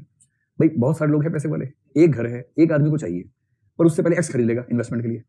उसे रहना नहीं है, उसे केवल इन्वेस्टमेंट करनी है। जिसको रहना वो कह रहे मुझे दो, कह रहे कि अभी 1 करोड़ का नहीं है, अभी 1.5 करोड़ का हो गया है। फिर कोई दूसरा फाइनेंसर खरीदेगा। जिस घर का सही मूल्य 1 करोड़ होना चाहिए, 50 लाख होना चाहिए, वो उससे डबल ट्रिपल रेट से बिक रहा था। इस सरकार ने प्रॉपर्टी मार्केट की ऐसी की तैसी कर दी है। उसमें रेरा को अप्लाई कर दिया और बहुत सारे सर्टिफिकेशंस आ गए हैं। अब हालत ये है कि दिल्ली में या दिल्ली के बाहर कहीं भी देखेंगे, दिल्ली में जो फ्लैट्स की कीमतें आज से 3-4 साल पहले थी, मुखर्जी नगर की बात करते रहे, मेरे ख्याल से लगभग 30% नीचे आ गई है पिछले 5 साल में। और दिल्ली में प्रॉपर्टी की कीमत कम होने का मतलब है कि बहुत बड़ी घटना है, क्योंकि दिल्ली, मुंबई, इन सब में प्रॉपर्टी हमेशा महंगी होती है, सस्ती नहीं होती है, पर दिल्ली में भी कम हो गया है। इससे प्रॉपर्टी सेक्टर वाले कह रहे देश में कोहराम मचा हुआ है, अधम हो गया, सरकार निकम्मी है। लेकिन दरअसल सरकार ठीक काम कर रही है इस मामले में, और प्रॉपर्टीज की कीमत उतनी ही होनी चाहिए जितनी वो डिजर्व करती है। क्यों ऐसा हो रहा है? ब्लैक मनी पे इतना कंट्रोल कर दिया है कि प्रॉपर्टी ब्लैक मनी के बिना रह नहीं सकते लोग। व्हाइट मनी की मजबूरियां हो गई हैं, इसलिए व्हाइट मनी होती है तो लोग क्या खरीदेंगे? शेयर्स खरीदेंगे। और इससे सरकार की योजना यही है कि सारा पैसा शेयर्स में लगे, ना कि प्रॉपर्टी में लगे। क्योंकि शेयर खरीदने में एक सामाजिक भूमिका भी तो है। जैसे ही आपने शेयर बाजार में पैसा लगाया, आपने अपने पैसे को रोका नहीं, बल्कि कैपिटल फॉर्मेशन में खर्च किया, पूंजी निर्माण में खर्च किया। और जैसे देश की पूंजी बढ़ेगी वैसे देश का विकास बेहतर होगा। तो कोई भी समझदार सरकार तो ऐसा कदम उठाएगी। मैंने इतनी तारीफ जो की है, इससे मैं राष्ट्र प्रेमी या आप कुछ मान सकते हैं मुझे, और गौ माता का भक्त मान सकते हैं आप मुझे उसके बाद, है ना। लेकिन ये बात सही है कि सरकार की कुछ पॉलिसीज बड़ी शानदार है, जिनमें से एक पॉलिसी ये भी है। बहरहाल, तो जो संस्था भारत में सिक्योरिटीज के खरीद और बिक्री की प्रक्रियाओं को पूरा मैनेज करती है, तो लेजिस्लेटिव फंक्शन में क्या करती है? रूल्स रेगुलेशंस बनाती है। एग्जीक्यूटिव फंक्शन में क्या करती है? उन सबको अप्लाई करना, कि वो सब रूल्स अप्लाई हो, और उसमें जो बाधाएं आए उनको दूर करना। और फिर आप कितना भी अच्छे कानून बनाएंगे, नियम बनाएंगे, कुछ ना कुछ डिस्प्यूट्स तो हो ही जाएंगे। तो जब डिस्प्यूट्स होंगे तो सेबी का एक विंग ऐसा है जो डिस्प्यूट्स का रिड्रेसल करता है, यानी कि विवाद का समाधान करता है। वो उसका जुडिशियल एस्पेक्ट है। तो कोई मुद्दा हो जाए, केस हो जाए, उसका समाधान निकालना, ये काम भी सेबी करती है। तो पहली बात, भारत में कॉर्पोरेट गवर्नेंस की अगर स्थिति देखनी हो तो भारत सरकार का पहला महत्वपूर्ण कदम है सेबी की स्थापना और सेबी को प्रमुख शक्तियां देना। स्पष्ट? चलिए, इसका आप सोचेंगे शेयर डिबेंचर से कॉर्पोरेट गवर्नेंस कैसे आई? इसका संबंध इस बात से है कि इसी वजह से हमें आज ये पता रहता है कि किस कंपनी का कौन मालिक है, उसकी कितनी हिस्सेदारी है, क्योंकि डीमेट अकाउंट से भारत सरकार किसी भी सेकंड में ये जांच कर सकती है कि इस कंपनी के मालिकों में कितनी हिस्सेदारी किसकी है। पहले ये पता ही नहीं लगता था, कागज के शेयर होते थे, किसी ने खरीद लिया, बेच दिया, वहां भेज दिया, तो सरकार ढूंढ ही नहीं सकती कौन उसका मालिक है। अब कम से कम कंपनी के हर शेयर होल्डर के पास रिपोर्ट रहती है, सरकार के पास रहती है, आप किसी भी समय जान सकते हैं कि कौन इस कंपनी के मालिक लोग हैं और फिर पॉलिसीज को इंप्लीमेंट करने के लिए मजबूर कर सकते हैं। स्पष्ट यहां तक? चलिए, लीगल एस्पेक्ट में दूसरी बात आप कह सकते हैं कि 1956 का जो कंपनीज एक्ट है वो इसकी शुरुआत थी, और कंपनीज एक्ट में बार बार संशोधन किए गए, और उन संशोधनों में सबसे महत्वपूर्ण संशोधन जो पिछले 5-6 साल में हुए 2013, 2017, 2019, और कंपनीज एक्ट के संशोधन कुल मिला के कॉर्पोरेट गवर्नेंस की स्थिति को बेहतर बनाने का प्रयास कर रहे हैं। 2013 वाले में सीएसआर का प्रावधान आ गया था, 2015 में लागू हुआ, तो आप कह सकते हैं कि सीएसआर का प्रावधान 13 में आया और 2015 से वो अप्लाई हुआ, तो ये भी एक अच्छा कदम तो है ही। तो ये सब जिक्र हुआ जी। नहीं, असल में क्या होता है, आप तो वकील है ना, इसको यूं समझें, अब जो कंपनीज एक्ट है उसका नाम है कंपनीज एक्ट 2013, पहले था कंपनीज एक्ट 1956। वो इसलिए सही बात कह रहे हैं। उसमें होता क्या है, जैसे कोई एक्ट है, उस एक्ट में जब संशोधन करते हैं तो संशोधन दो तरह के होते हैं। एक, उस एक्ट का नाम चेंज नहीं होता है, लेकिन उस एक्ट के अंदर संशोधन हो जाते हैं। ठीक है, जैसे नागरिकता अधिनियम 1955 है, वो आज भी 1955 ही है, जबकि उसमें कम से कम 7 या 8 अमेंडमेंट्स हो चुके हैं, पर नाम में अमेंडमेंट नहीं हुआ है। तो आज भी आप बोलेंगे सिटीजनशिप एक्ट 1955। कभी कभी जब चेंजेस मेजर होते हैं तो सरकार क्या करती है कि उस चेंज में कंपनी उस एक्ट का नाम भी चेंज कर देती है। 2013 का अमेंडमेंट मेजर अमेंडमेंट था, इसलिए उसका नाम भी चेंज हो गया, और इसलिए आज की भाषा में उसका नाम है कंपनीज एक्ट 2013। जबकि उसके बाद 17 में अमेंडमेंट हुआ है, 19 में हुआ, किंतु नाम में नहीं हुआ है, तो 2013 के नाम से चल रहा है। तो ऐसा कई एक्ट्स में होता रहता है, तो मेजर चेंजेस में अक्सर ऐसा होता है। तो इस सेंस में आप कह सकते हैं कि अब जब लिखें आप कंपनीज एक्ट 2013 लिखने का अभ्यास करें, क्योंकि आजकल उसका नाम वही है। स्पष्ट है? इसके बाद जब कॉर्पोरेट गवर्नेंस को लेकर बात हुई, सरकार ने बहुत सारी कमिटीज बनाई ताकि अच्छे सुझाव उसको मिलते रहें और उन सुझावों का पालन जिस हद तक संभव हो किया जा सके। इन कमिटीज में एक दो कमिटीज का नाम आपको बस पता रहना चाहिए कम से कम। एक पहली कमेटी है 2000 ईस्वी की कुमार मंगलम बिड़ला समिति। मुझे नहीं पता कि ये चीजें आपके इकोनॉमी के सिलेबस में आती है नहीं, अगर आती हैं तो थोड़ा आसान हो जाएगा हमारे लिए। कुमार मंगलम बिड़ला समिति 2000 ईस्वी में थी। ज्यादा नाम क्यों नोट करेंगे, बस दो और कर लीजिए। 2003 नारायण मूर्ति समिति। नारायण मूर्ति जानते हैं ना कौन है, कौन सी कंपनी वाले, इन्फोसिस वाले। और एक अंतिम 2017 में उदय कोटक समिति, ये लेटेस्ट कमेटी है, उदय कोटक समिति। तो आप सिर्फ इतना बताइए कि इन सब समितियों के सुझावों को सरकार ने बड़ा महत्व दिया, और ये जो 2013 में संशोधन हुए थे ना, वो मुख्य रूप से इन सब कमेटीज के बेस पे हुए थे, उदय कोटक को छोड़ के। ये बात आप मेंशन कर दें कि इन कमेटीज के सुझावों के आधार पर ये संशोधन किए गए थे। स्पष्ट हुई बात एकदम? चलिए, सीएसआर आई गया, मैंने आपको बता दिया था 2013 वाले में था, काफी इतना। अब इसके बाद मैं केवल दो चीजें बता रहा हूं जिसको आप मिक्स कर सकते हैं। एक काम कीजिए, हेडिंग बनाइए उदय कोटक समिति की सिफारिशें, 3-4 सिफारिश नोट कर लीजिए, कभी संकट है तो लिख के आ जाइएगा। वैसे ये प्रश्न आएगा तो मेरे ख्याल से इकोनॉमी वाले सेगमेंट में आना चाहिए, ना कि इथिक्स में आना चाहिए, पर क्योंकि कॉर्पोरेट गवर्नेंस यहाँ लिखा हुआ है तो पता रहे आपको तो अच्छा है। तो लिखो जल्दी से, उदय कोटक समिति की सिफारिशें। नंबर 1, पहला है कंपनी के चेयरमैन और प्रबंध निदेशक पदों का पृथक्करण होना चाहिए। चेयरमैन तथा प्रबंध निदेशक पदों का पृथक्करण होना चाहिए। पृथक्करण आप लोग ठीक ही लिखते होंगे, ऐसे ही लिखते हैं ना?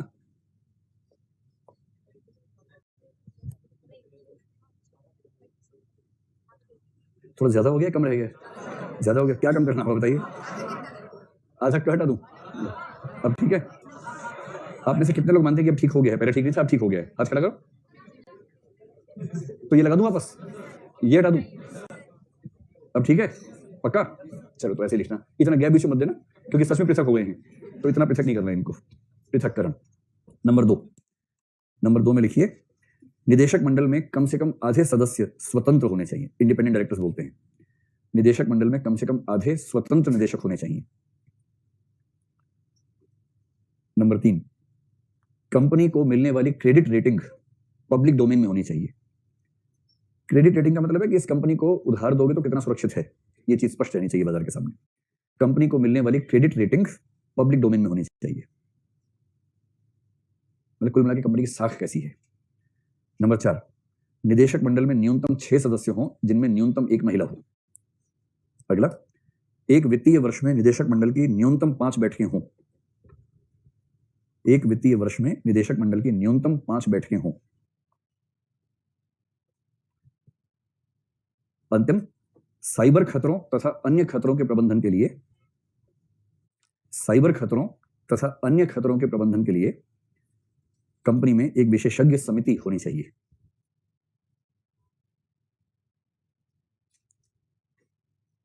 ठीक लिख लिया?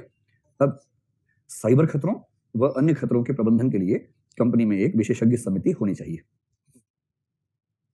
अब केवल एक सवाल जो और सोचा जा सकता है वो ये कि जो पब्लिक सेक्टर यूनिट्स होती हैं, क्या बोलते हैं पीएसयू को? Public sector undertakings. Yes, undertakings जो हैं, पब्लिक सेक्टर अंडरटेकिंग्स भी तो उद्यम ही तो हैं। उन उद्यमों के प्रबंधन में क्या क्या दिक्कतें आती हैं? तो सार्वजनिक उपक्रमों या पीएसयूज,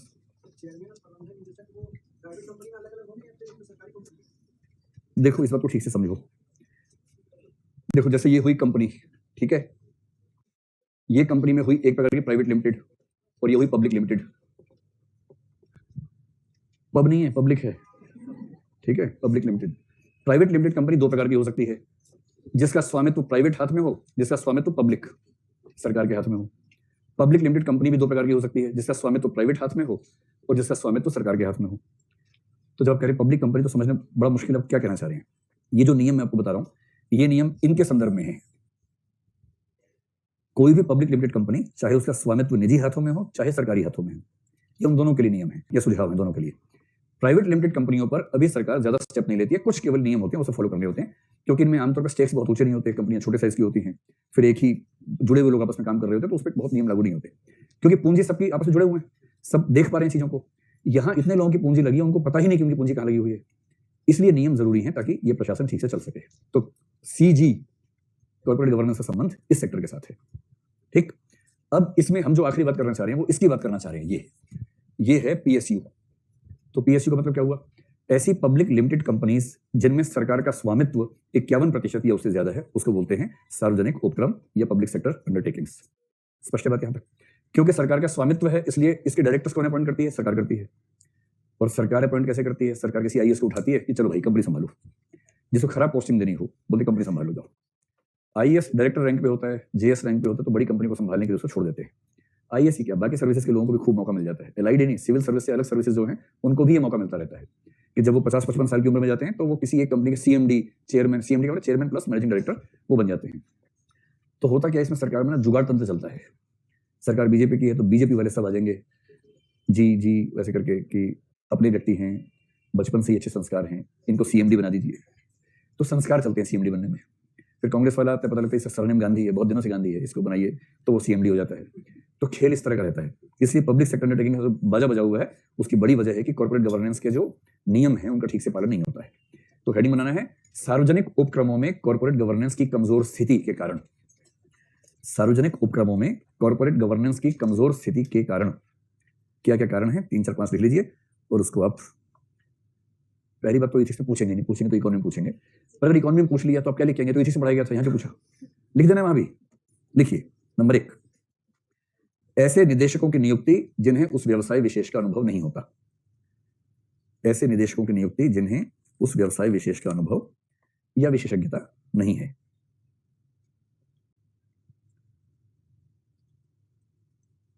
दूसरा, राजनीतिक दखल के कारण स्वतंत्र निर्णय न कर पाना। अब उस कंपनी के हित में एक फैसला करना है, इतने में एमपी का फोन आ गया, मिनिस्टर का फोन आ गया, और मिनिस्टर कह रहा ना ये नहीं करना है, सीएमडी कह रहा सर लॉस हो जाएगा। बोले वो तो होता रहता है, उसमें क्या दिक्कत है, हर साल होता है। तो पॉलिटिकल प्रेशर की वजह से गलत फैसले करने पड़ते हैं उन सब उद्यमों में। तीसरा है स्वामित्व की भावना का अभाव, सेंस ऑफ ऑनरशिप। देखिए, जिस कंपनी के कर्मचारियों में ये भावना आ गई तो आप समझिए कि उस कंपनी को आगे बढ़ने से रोक नहीं सकता। सेंस ऑफ ऑनरशिप का मतलब है, यद्यपि मैं इस कंपनी में कर्मचारी हूं, वेतन लेता हूं, किंतु मैं मेहनत उस भाव से करता हूं जैसे मेरी ही कंपनी है, अपना समझ के काम करता हूं। इसको बोलते हैं सेंस ऑफ ऑनरशिप। ये सरकारी कंपनी में नहीं आती, दूसरे सेंस में आ जाती है, क्योंकि ये मेरी ही कंपनी है, इससे सारा सामान मेरा ही सामान है, ये कार मेरी ही कार है, ये जो मशीनें हैं मेरी ही मशीनें हैं, उस सेंस में आ जाती है। तो सेंस ऑफ ऑनरशिप का अभाव, स्वामित्व की भावना का अभाव, इससे क्या भाव आता है? तो सिंपल सी बात है, जो सबका है वो किसी का नहीं है। समझ में आ रहा है? नहीं समझ में आ रहा है? आप लोगों की उम्र में समझ में आता है? वैसे जैसे आपको किसी से मोहब्बत हो जाए तो आप क्या चाहते हो? सिर्फ आपसे मोहब्बत करे, सबसे करे? बताओ क्या चाहते हो, खुल के बताओ। तो क्या होता है, जब आप किसी से प्रेम करते हैं, आप चाहते हैं कि आप उसको लेकर पॉजेसिव हो जाते हैं। थोड़ा बहुत पॉजेसिव होना प्रेम की निशानी है, ज्यादा होना गधेपन की निशानी है। थोड़ा बहुत होना प्रेम की है, बिल्कुल भी ना होना इस बात की निशानी है कि प्रेम नहीं है। अब क्या होगा, जिसके प्रति आप थोड़े से पॉजेसिव होंगे, आप उसके प्रति निष्ठा भी होगी, जिम्मेदारियां भी होंगी, सब कुछ होगा। लेकिन अगर आप किसी से प्रेम करें और आपको पता चले कि उसका प्रेम कई जगह साइमल्टेनियस चल रहा है, यानी वो निजी संपत्ति नहीं सार्वजनिक संपत्ति है, वो प्राइवेट लिमिटेड कंपनी ना होकर के पब्लिक लिमिटेड कंपनी अगर ऐसा पता लग जाए तो ईमानदारी से बताइए, उसके बाद आप उसके लिए बहुत कमिटमेंट फील करेंगे या छोड़ देंगे? अरे बाहर में जाए यार, जो सबका है वो किसी का नहीं है। मूल बात पे रहना है, जो सबका है वो किसी का नहीं है। जैसे सरकारी परिवहन सबके पैसे से है, इसलिए किसी का नहीं है।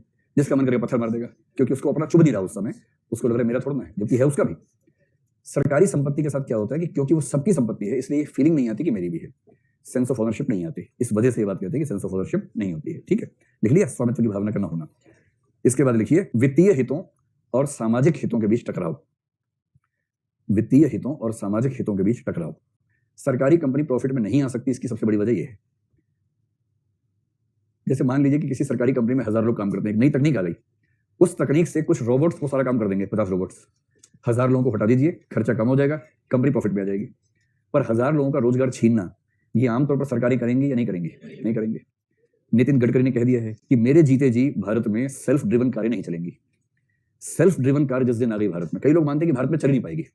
उनको इतना भरोसा भारत के लोगों पे है कि भारत में कार चल रही है, अचानक कोई यहाँ से आ गया, अचानक वहां से, कोई ऊपर से आ गया, कोई नीचे से निकला, अचानक गटर था अंदर से निकल गया अचानक आदमी। आप तो भारत में कार चलाने के लिए आपको 36 दिशाओं में देखना पड़ता है, जबकि विकसित देशों में कार चलाना सोने जैसा काम है। आप चलाने कुछ हो ही नहीं रहा, एकदम सीधी सड़क है, अच्छी सड़क है, बाकी कार इतने गैप पे चलती है कि आप चाह के भी टक्कर नहीं मार सकते उसको, इतना दूर चलती है। कुछ है ही नहीं वहां कार चलाना। वहां बस एक ही चैलेंज है, जागना। कार चलाते हुए आप कैसे जागते रहेंगे, इतना चैलेंज रहता है। भारत में रोमांच है वाहन चलाने में, आपको हर क्षण वीडियो गेम की तरह होता है। वीडियो गेम में अचानक कहीं से कुछ आ गया, कहीं से कुछ आ गया, उन सब दुश्मनों से बचते हुए निकलना होता है। तो कुछ लोगों का मानना है कि भारत में चल नहीं पाएगी, पहले दिन उसका बैंड बज जाएगा उस कार का, लेकिन ऐसा है नहीं, क्योंकि वो जो कारें बनती है उसमें सेंसर्स भी 360 डिग्री पे काम कर रहे होते हैं। एक सेंसर ऊपर लगा दिया, यूएफओ भी आ जाएगा तो उसको भी वो देख लेगी कि ऊपर से कुछ आ रहा है, तो चल तो जाएगी। ऐसा क्या है, धूमधाम से चलेगी।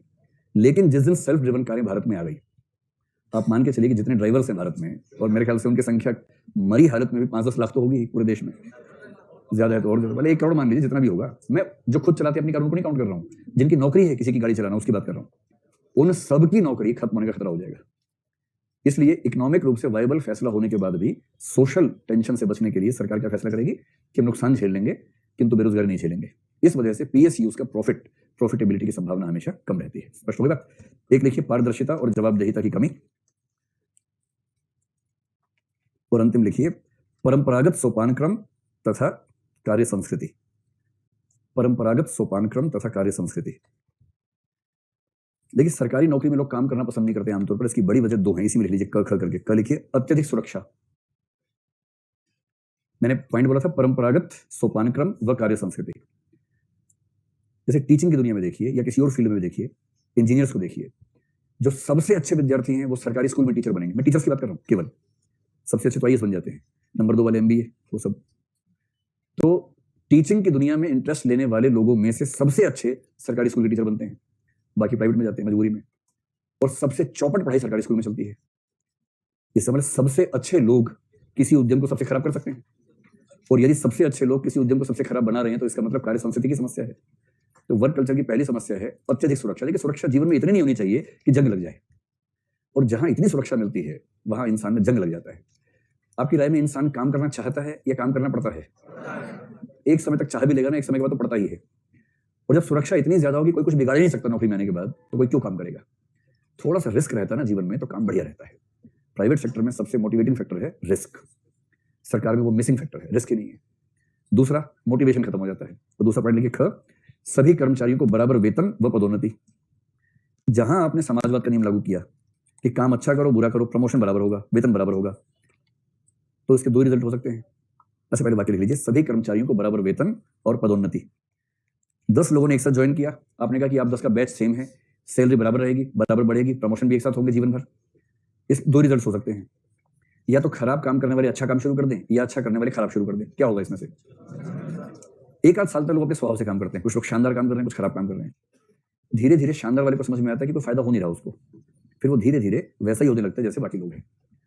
और इसलिए 1 आध साल के फिदाइनपन के बाद सरकारी कर्मचारी एकदम वैसा हो जाता है। देखा होगा सरकारी ऑफिस में जाएंगे आप, 40-50 के बीच की उम्र का आदमी, जिसके चेहरे पर सारी भावनाएं मर चुकी हैं, जो काम एकदम लंज पुंज है, उसको हिलने में दिक्कत आ रही है काम करने के लिए, वैसा जो आदमी होता है ना, वैसे हो जाते हैं। चलिए, इसके साथ ही टॉपिक नंबर 6 समाप्त हुआ। अब उसके प्रश्न निकाल लीजिए। हाँ, एकदम जाएगी। ये कह रहे हैं कि डिसइन्वेस्टमेंट के कारण जो सरकारी नौकरी में थे, अब कंपनी के स्वामित्व में प्राइवेट सेक्टर की भूमिका बढ़ गई, तो उनका क्या होगा? तो वो डॉक्यूमेंट्स देखने पड़ेंगे जो डिस्ट्रिक्ट मजिस्ट्रेट के समय पे किए जाते हैं ना साइन। मेरे ख्याल से उसमें कंडीशन रहती होगी कि जो लोग काम कर रहे हैं वो काम करते रहेंगे, लेकिन उसके बाद की अपॉइंटमेंट जो होंगी वो सरकारी अपॉइंटमेंट्स नहीं होंगी, वो प्राइवेट हो जाएंगे। वो डिपेंड करता है कि जो एमओए साइन हुआ उसमें क्या क्या टर्म्स कंडीशंस लिखी हैं। ये सब चीजें ना बहुत वेल ड्राफ्टेड होती हैं, लीगल डॉक्यूमेंट्स होते हैं, उसको देखना पड़ता है। मैं क्वेश्चन बोलूंगा, आप क्या बोलेंगे? हाँ, आप नहीं, आप बोलेंगे हाँ हो जाएगा ऐसे, ठीक है। और पहले मैं क्वेश्चन बोलूंगा फिर आप बोलेंगे हाँ हो जाएगा। कई बार आप क्रम भूल जाते कब बोलना है ना। तो पहला, अंतःकरण की आवाज से आप क्या समझते हैं? आप स्वयं को अंतःकरण की आवाज पर ध्यान देने के लिए कैसे तैयार करते हैं? इसका सेकंड एस्पेक्ट हो जाएगा, कैसे तैयार करते हैं? वही मेडिटेशन, एकांत, अपने आप से बात करना, डायरी लिखना, वो सब चीजें है ना। चलिए दूसरा, विवेक का संकट से क्या अभिप्राय है? अपने जीवन की एक घटना बताइए जब आपका ऐसे संकट से सामना हुआ और आपने उसका समाधान कैसे किया। देखो, क्राइसिस ऑफ कॉन्शियंस क्या है? इसका मुख्य मतलब है यदि आपसे कोई ऐसा काम हो गया जो आपकी अंतरात्मा के अनुसार गलत काम था और आप उस बात से परेशान हैं कि आपसे वो काम कैसे हो गया, एक तो ये मतलब है। दूसरा हो सकता है कि आपकी अंतरात्मा फंसी हुई है कि कुछ फैसला करना है और आप समझ नहीं पा रहे क्यों करें, क्योंकि जो बुद्धि कह रही है अंतरात्मा वो नहीं मान रही, जो अंतरात्मा कह रही है उससे आपका नुकसान हो सकता है, जिसको आप इथिकल डायलेमा कहते हैं। और तीसरा, कोई काम गलत हो गया था, गिल्ट फीलिंग है, आपका मन करता है कि आप उसको रिवील कर दें, माफी मांग ले, कंपनसेट कर दें किसी को, लेकिन आप समझ नहीं पा रहे कि ऐसा करना ठीक रहेगा या नहीं रहेगा। इन सबको बोलते हैं क्राइसिस ऑफ कॉन्शियंस। अब इनमें से कोई एक एग्जांपल देख लीजिए। सबसे अच्छा एग्जांपल होगा पहले वाले का, कि कोई ऐसा काम आपसे हुआ जो आप मानते हैं कि गलत है पर आपसे हो गया और गिल्ट फीलिंग आपको परेशान कर रही है। तो एक तो सच वाला लिख दीजिएगा जो सच में हो गया है कभी ना कभी, क्योंकि वो कॉपी अपने घर पे नहीं जाती है ना, उसमें प्राइवेसी पूरी मेंटेन की जाती है। और नहीं तो फिर अपने दोस्तों से पूछना उसके जीवन में जो हो गया वो लिख दीजिएगा कि एक बार मुझसे ऐसा हो गया था। क्या लिखेंगे ऐसा?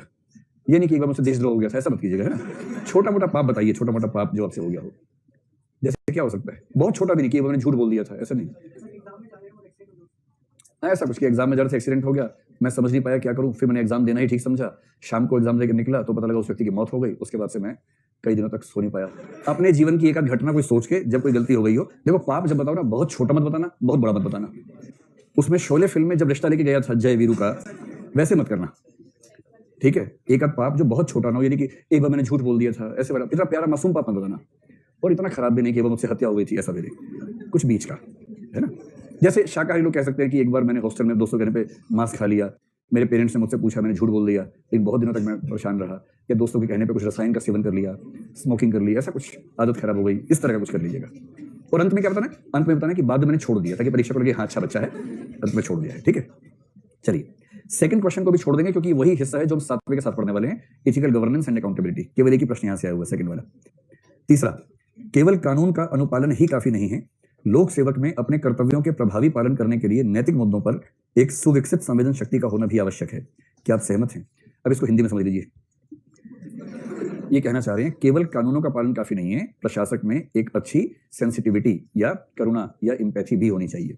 एक ऐसा प्रशासक जो केवल नियम का पालन करता हो वो पर्याप्त नहीं है, उसके साथ साथ उसमें एक अच्छी सोशल सेंसिटिविटी भी होनी चाहिए। ये कथन है। तो पहला सवाल है क्या आप सहमत हैं? तो इसमें कोई असहमत क्यों होगा, है ना, बेसिक सी बात है। हाँ हम सहमत है, काम की बात बोलो आगे। फिर है, 2 उदाहरणों की सहायता से स्पष्ट कीजिए जहां नंबर 1 कृत्य नैतिकतः सही है परंतु वैध रूप से सही नहीं है, तथा कृत्य वैध रूप से सही है किंतु नैतिकतः सही नहीं है। आपको याद है कि एक बार हमने ये बनाया था सर्कल, ये था लॉ और ये था मोरालिटी, और इसका मतलब भी था कि कुछ चीजें ऐसी हैं जो लीगल प्लस मोरल हैं, कुछ लीगल हैं पर मोरल नहीं है, कुछ मोरल हैं पर लीगल नहीं है, ठीक। तो आपको 2 ऐसे एग्जाम्पल देने हैं, एक जो इस ग्रुप में आएगा मोरल बट नॉट लीगल, और एक लीगल बट नॉट मोरल।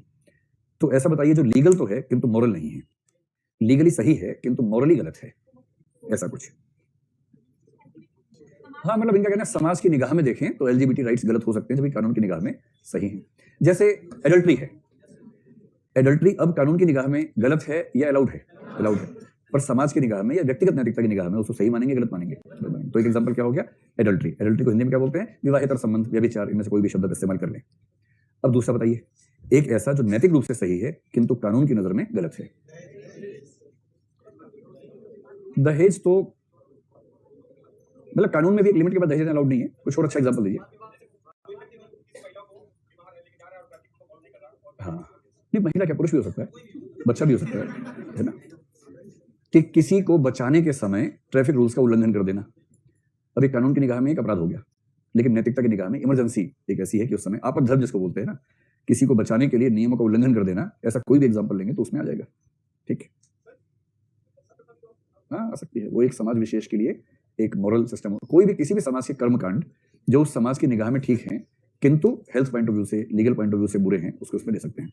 कुल मिला के लिख लेंगे नहीं लिख लेंगे बताइए? लिख लेंगे ना, चलो ठीक है। इसमें जो लिखना होगा ना, शुरू में एक पैराग्राफ में पहले इस कथन का मतलब समझाना, फिर दोनों पक्षों का एक पैराग्राफ लिखना, सीधे उसमें मत आना सेकंड पे, पहले एक पैराग्राफ मूल बात पे लिखना। अगला, अंतरराष्ट्रीय स्तर पर अधिकांश राष्ट्रों के बीच द्विपक्षीय संबंध अन्य राष्ट्रों के हितों का सम्मान किए बिना स्वयं के राष्ट्रीय हित की प्रोन्नति करने की नीति के द्वारा नियंत्रित होते हैं। इतना सुन के बताइए कौन सी अप्रोच है ये? दो अप्रोच थी, एक थी आइडियलिज्म, एक था रियलिज्म।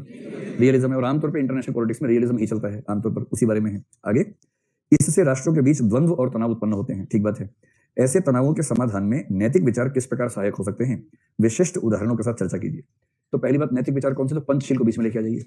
फिर आप कहिए कि अंतरराष्ट्रीय नीति केवल नैतिकता पर टिकी हो तब भी दिक्कत है, वो नैतिकता और व्यावहारिकता के मिश्रण पे होनी चाहिए, जिसमें ये सूत्र काम कर सकते हैं। वो सूत्र बता देंगे जो क्लास में लिखे थे। फिर क्या? विशिष्ट उदाहरण। आप एक दो ऐसे एग्जाम्पल सोचिए जहां दो देशों में युद्ध हो सकता था, किंतु किसी नैतिक कदम की वजह से युद्ध टल गया, ये समझदारी पैदा हो गई। ऐसा कोई भी एग्जाम्पल, जैसे भारत पाकिस्तान के बीच अभी संबंध अच्छे हैं या बुरे हैं? बुरे हैं। पर करतारपुर साहिब गुरुद्वारा पाकिस्तान ने खोला। पाकिस्तान हमेशा बुरा नहीं होता, भारत हमेशा अच्छा नहीं होता, किसी भी देश के एग्जाम्पल लेके बात कर सकते हैं। तो यदि भारत पाकिस्तान के खराब संबंधों के दौर में पाकिस्तान ने करतारपुर गुरुद्वारा खोला है भारत के लोगों के लिए, तो ये एक ऐसा कदम है जो दोनों देशों के तनावों को कम करने में सहायक होगा। अब जैसे आप पाकिस्तान की तारीफ करेंगे क्योंकि आप इंडियन सिविल सर्विस एग्जाम दे रहे हैं, पाकिस्तान सिविल सर्विस का नहीं दे रहे हैं, तो एक तारीफ भारत की भी कर देना ताकि देशों का मुकदमा बन जाए आपके ऊपर। तो भारत ने कुछ ऐसा किया हो जो पाकिस्तान की जनता के हित में हो, समाज के हित में हो, तो उसका जिक्र कर सकते हैं। उसमें क्या लाएंगे? CAA लाएंगे। कौन सा? सिंधु जल समझौता हो सकता है, या कुछ मेडिकल ऐसे केसेस आते हैं, जैसे वहां कोई बच्चा बीमार है, भारत सरकार ने उसकी मदद कर दी, और वो ऐसे कई एग्जाम्पल्स आते रहते हैं। सुषमा स्वराज जिस समय थी उस समय ऐसे कई एग्जाम्पल्स आए थे, उन्होंने ऐसे कई मामलों में मदद की थी। ऐसा एक एग्जाम्पल दे दीजिए। या फिर नेपाल में जब अर्थक्वेक आया था, भूकंप आया था, उस समय भारत सरकार ने उसकी काफी मदद की। हालांकि ये लोग मदद थोड़ी इस तरह से करते हैं छिछोरेपन के साथ कि उससे बात बिगड़ जाती है। मदद की कम, दिखावा ज्यादा कर दिया।